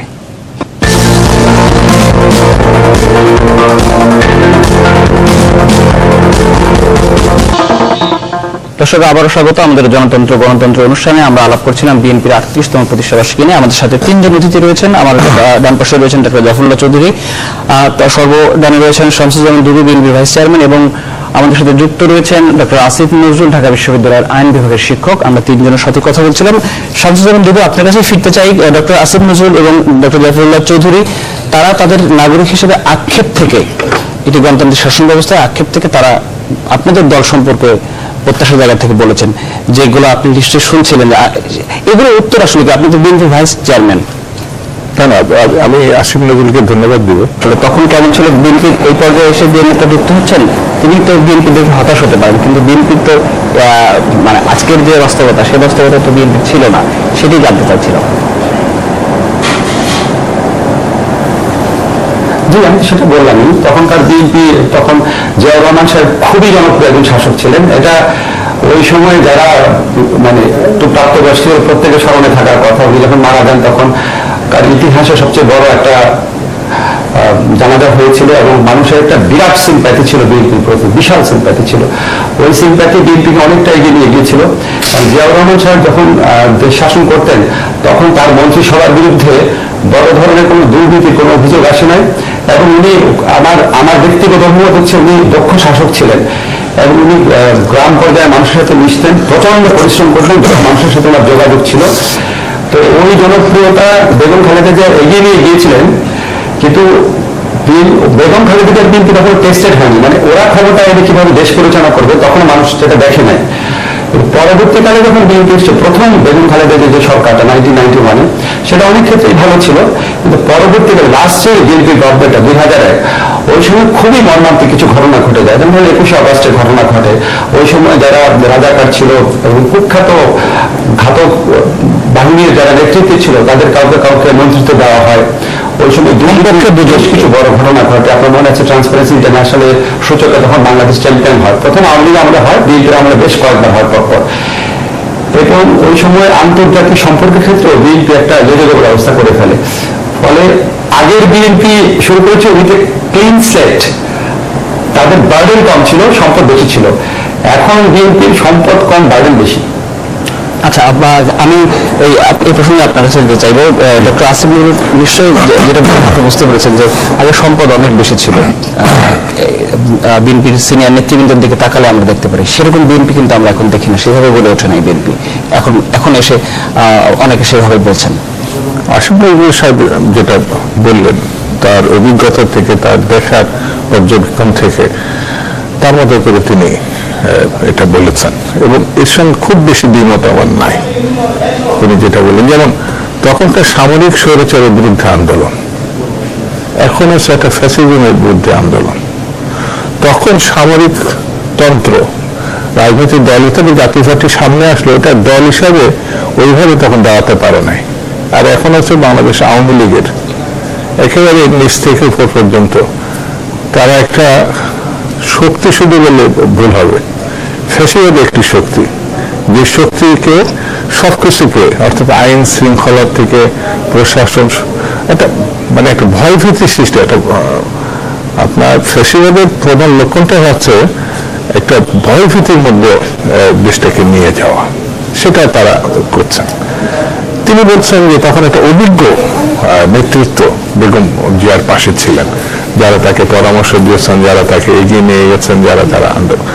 তো এই কথাটা আমি ওই পর্যন্ত গ্রহণ করছি যে পর্যন্ত আন্দোলনের শক্তি হিসাবে কাজ করছে। তখন একটা বড় সেকশন বিএনপি থেকে বেগম জিয়াকে রাস্তায় রেখে এরশাদ সাহেবের সঙ্গে চলে গেছিলেন। তারপরেও একেবারেই বেগম খালেদা জিয়া আপনার রাজনীতিবিদ না, কিন্তু রাজনীতিবিদের যতগুলো লক্ষণ সবগুলো তিনি অর্জন করছেন, প্রতিষ্ঠা করছেন এবং অভিজ্ঞতার প্রস্ফুটন ঘটছে তার মধ্যে। এবং এই 9 বছরের ভিতরে একটি মানুষ ঘর থেকে বেরিয়ে এসে, আপনার ছাত্র রাজনীতিতে আমরা তাকে দেখি নাই, যুব রাজনীতিতে দেখি নাই, কিন্তু তিনি প্রধান নেত্রী হিসাবে, আপসের নেত্রী হিসাবে বাংলাদেশকে একটা সামরিক স্বৈরাচারের বিরুদ্ধে, এবং এমনকি আপনি লক্ষ্য করবেন আওয়ামী লীগ 86-এ তার মতো করে তার কথা বলে। এই আলোচনাগুলোতে আমরা আবার যাব, আমাদেরকে একটু বিরতি নিতে হচ্ছে, আমরা ফিরে আসি। দর্শক থাকুন আমাদের সঙ্গে, আমরা আলাপ করছি বিএনপির 38 বছর নিয়ে। আমাদের সাথে যুক্ত আছেন ডক্টর আসিফ নজরুল, শামসুজ্জামান দুদু, এবং আমরা আরো একজন অতিথি নিয়ে ফিরে আসছি। সবাই সাথে থাকবেন।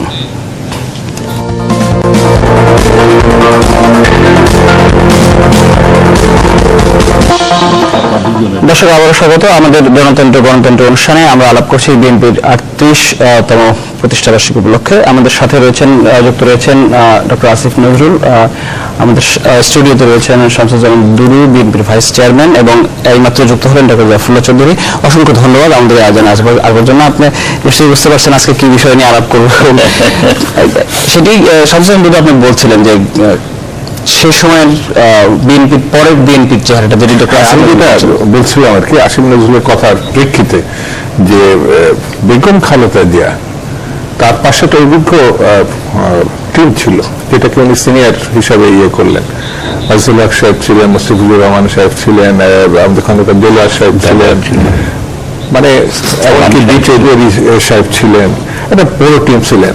ঠিক, কিন্তু তার মানে দলীয় দায়িত্ব নেওয়ার পর, অর্থাৎ সামরিক শাসনের পরপরই কিন্তু বিএনপির একটা অংশ যারা আবার কিন্তু ওই দল ছেড়ে চলে গেছিল এরশাদ সাহেবের সঙ্গে সহযোগিতা করার জন্য। অর্থাৎ তিনি, আমি যেটা বলতে চাচ্ছি, শুধু দলের অভিজ্ঞতা না, একটা ভঙ্গ পরিস্থিতিও তিনি মোকাবেলা করেছিলেন। এবং শুধু ভঙ্গের না, সেই সময়ের শাসক অর্থাৎ সামরিক তন্ত্র, তার ভিতরে যত রকম সুযোগ সুবিধা বেগম খালেদা জিয়ার ছিল সবকিছু সেই সময় প্রত্যাহার করা। একটা সাবেক রাষ্ট্রপতি, স্বাধীনতা ঘোষকের স্ত্রীর যে সুবিধাগুলো তিনি পেতেন, সেগুলো কিন্তু সেই সময় সরকার তার কাছ থেকে কেড়ে নেয়। সবকিছু মোকাবেলা তিনি কিন্তু একটি অনভিজ্ঞতার উপর ভিত্তি করে তিনি আসলেন। একেবারে তরুণ বলা যায় সেই সময়, একেবারে নতুন একজন, একটা প্রথাগত রাজনীতিবিদ কিন্তু তিনি তখন নন। অর্থাৎ প্রতিদিনই অভিজ্ঞতা সঞ্চয় করছেন, প্রতিদিনই লড়াই করছেন, প্রতি মুহূর্তে তিনি শিখছেন, প্রতিদিন মানুষের কাছে তিনি যাচ্ছেন। এখনকার বেগম খালেদা জিয়ার যদি কেউ দেখেন, আর তখন রাস্তার বেগম খালেদা জিয়াকে যদি দেখেন, যারা দেখেছেন তারা এখন অনেকে বয়স্ক, এখনকার তরুণরা বুঝতে পারবে না তিনি মিছিলের নেতৃত্ব দিচ্ছেন, তিনি টিয়ার গ্যাসের মুখোমুখি পড়ছেন, তিনি ফুটপাতে বসে পানি থেকে রুমাল নিয়ে ভিজিয়ে তিনি টিয়ার গ্যাসে।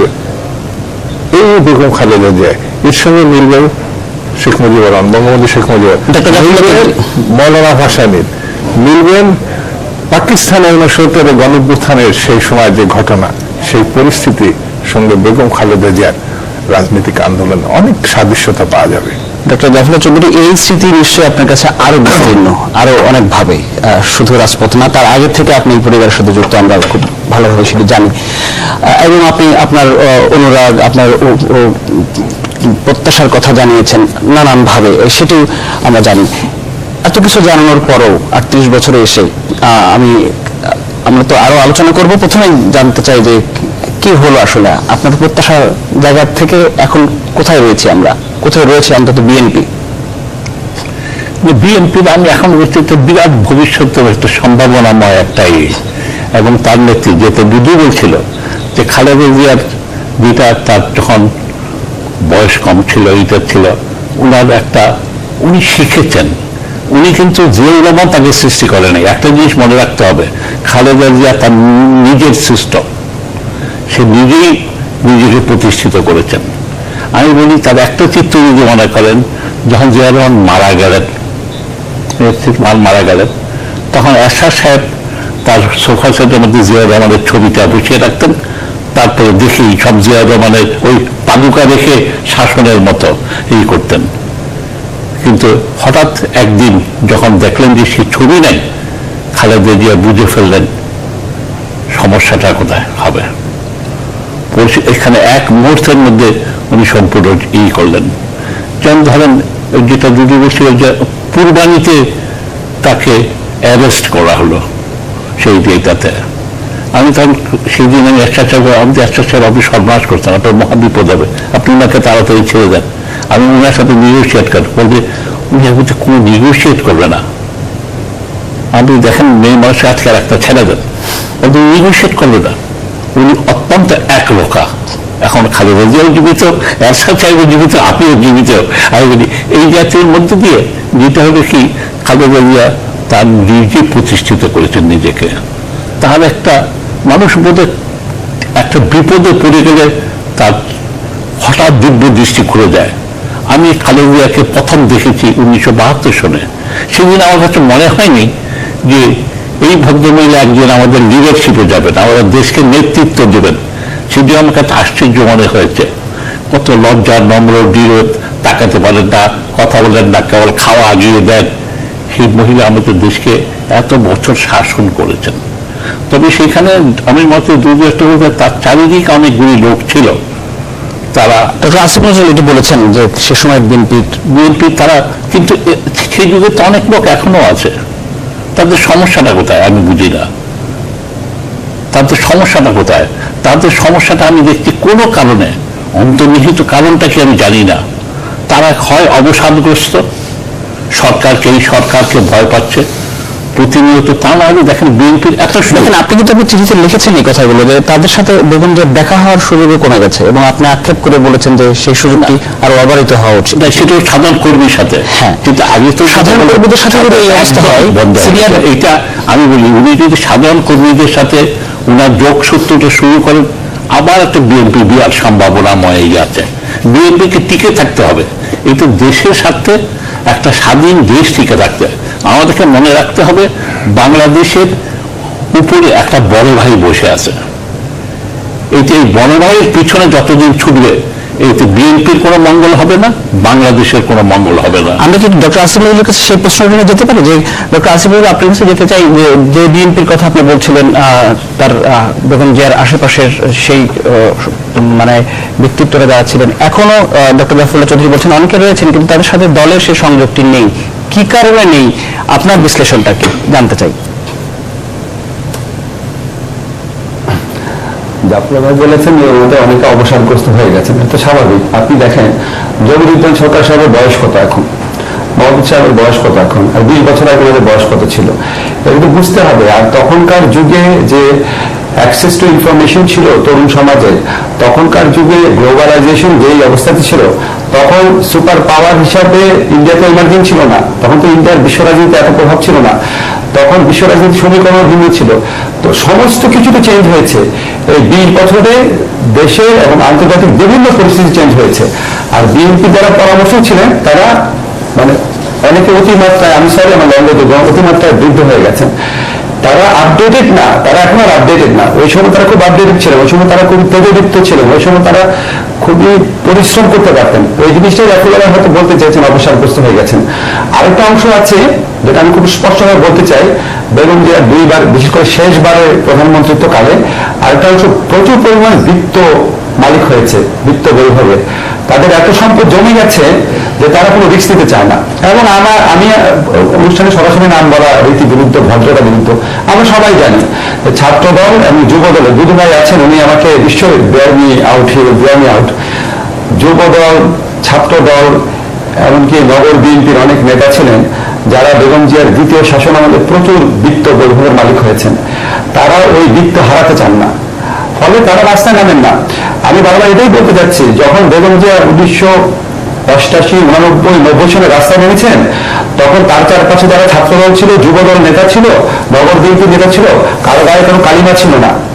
এবং সিনিয়র যারা লিডারশিপ ছিলেন তাদের বয়স এখনকার চেয়ে কম ছিল, ফলে কালেকটিভলি অনেক বেশি উনি বেনিফিটেড হতেন, অনেক বেশি বেনিফিটেড হতেন কালেকটিভ। এবং বেগম জিয়ার কথা শুনতেন, বোঝার চেষ্টা করতেন, উনি সিদ্ধান্ত নিতেন, কিন্তু সবার কথা শুনে একটা সিদ্ধান্ত নিতেন। ওই জায়গায় একটা বিএনপির বিরাট শূন্যতা হয়ে গেছে। এবং আমি গত কয়েক বছরে বিএনপির বিভিন্ন পর্যায়ে যে নেতৃত্ব নিয়ে আসা হয়েছে, ছাত্র দলকে ধরেন আমরা যখন স্টুডেন্ট ছিলাম তখন ছাত্র দলের বিকাশ হয়েছে, ফলে আমরা খুব আগ্রহ নিয়ে দেখতাম ছাত্র দলকে। ছাত্র দলে গত 10 বছরে যাদের লিডারশিপে নিয়ে আসা হয়েছে তাদের মধ্যে 80% কোনোভাবেই এই জায়গায় আসার যোগ্য না। আপনি যদি ছাত্র দলের আগে লিডারশিপ হিসেবে গণনা করেন, এরকম বহু জায়গায়। এবং বিএনপি চেয়ারপারসনের যে অফিসটা, এটা একটা চরম আমলাতান্ত্রিক জায়গা পরিণত হয়েছে। এখানে 2-1 লোক আছে যাদের কারণে ত্যাগী নেতা কর্মীরা বেগম জিয়ার সাথে দেখা করার কোনো সুযোগ পান না। তো আমি খালি বলতে চাচ্ছি যে 91, 89, 88 যে বিএনপি, এখনকার বিএনপি টোটালি চেঞ্জ হয়ে গেছে। এবং আমি আমার আগের কথাটা আবার রিপিট করি, তখন বিএনপির রিসোর্স বেশি ছিল, বার্ডেন ছিলই না। এখন এত বার্ডেন হয়ে গেছে কিন্তু রিসোর্স কমে গেছে, আর জনপ্রিয়তা আছে কিন্তু সাংগঠনিক রিসোর্সটা কমে গেছে। তাহলে ডক্টর আসিফুল, আমি আপনার কাছে জানতে চাই যে আজকে বিএনপির যে বাস্তবতা, যেটি আমরা দেখেছি যে বিএনপির মহাসচিব একটি বক্তব্য দিতে যে উনি কেঁদে ফেলেছেন, সেই বক্তব্যটি আমরা শুনবো। এই যে দলের বর্তমান বাস্তবতা, এটি কি যেটি বলা হয় বিএনপির তরফ থেকে যে সরকারের জুলুম অত্যাচার, এটি তো একটা রয়েছে, এটা প্রকাশ্য সবাই দেখছে। এছাড়াও কি সাংগঠনিক একটি বড় দুর্বলতা, যেটি বেগম জিয়াকে কেন্দ্র করে আবর্তিত হতো একটি সময়, গতিটা ছিল, সেটি কি অনেকখানি কমে আসেনি?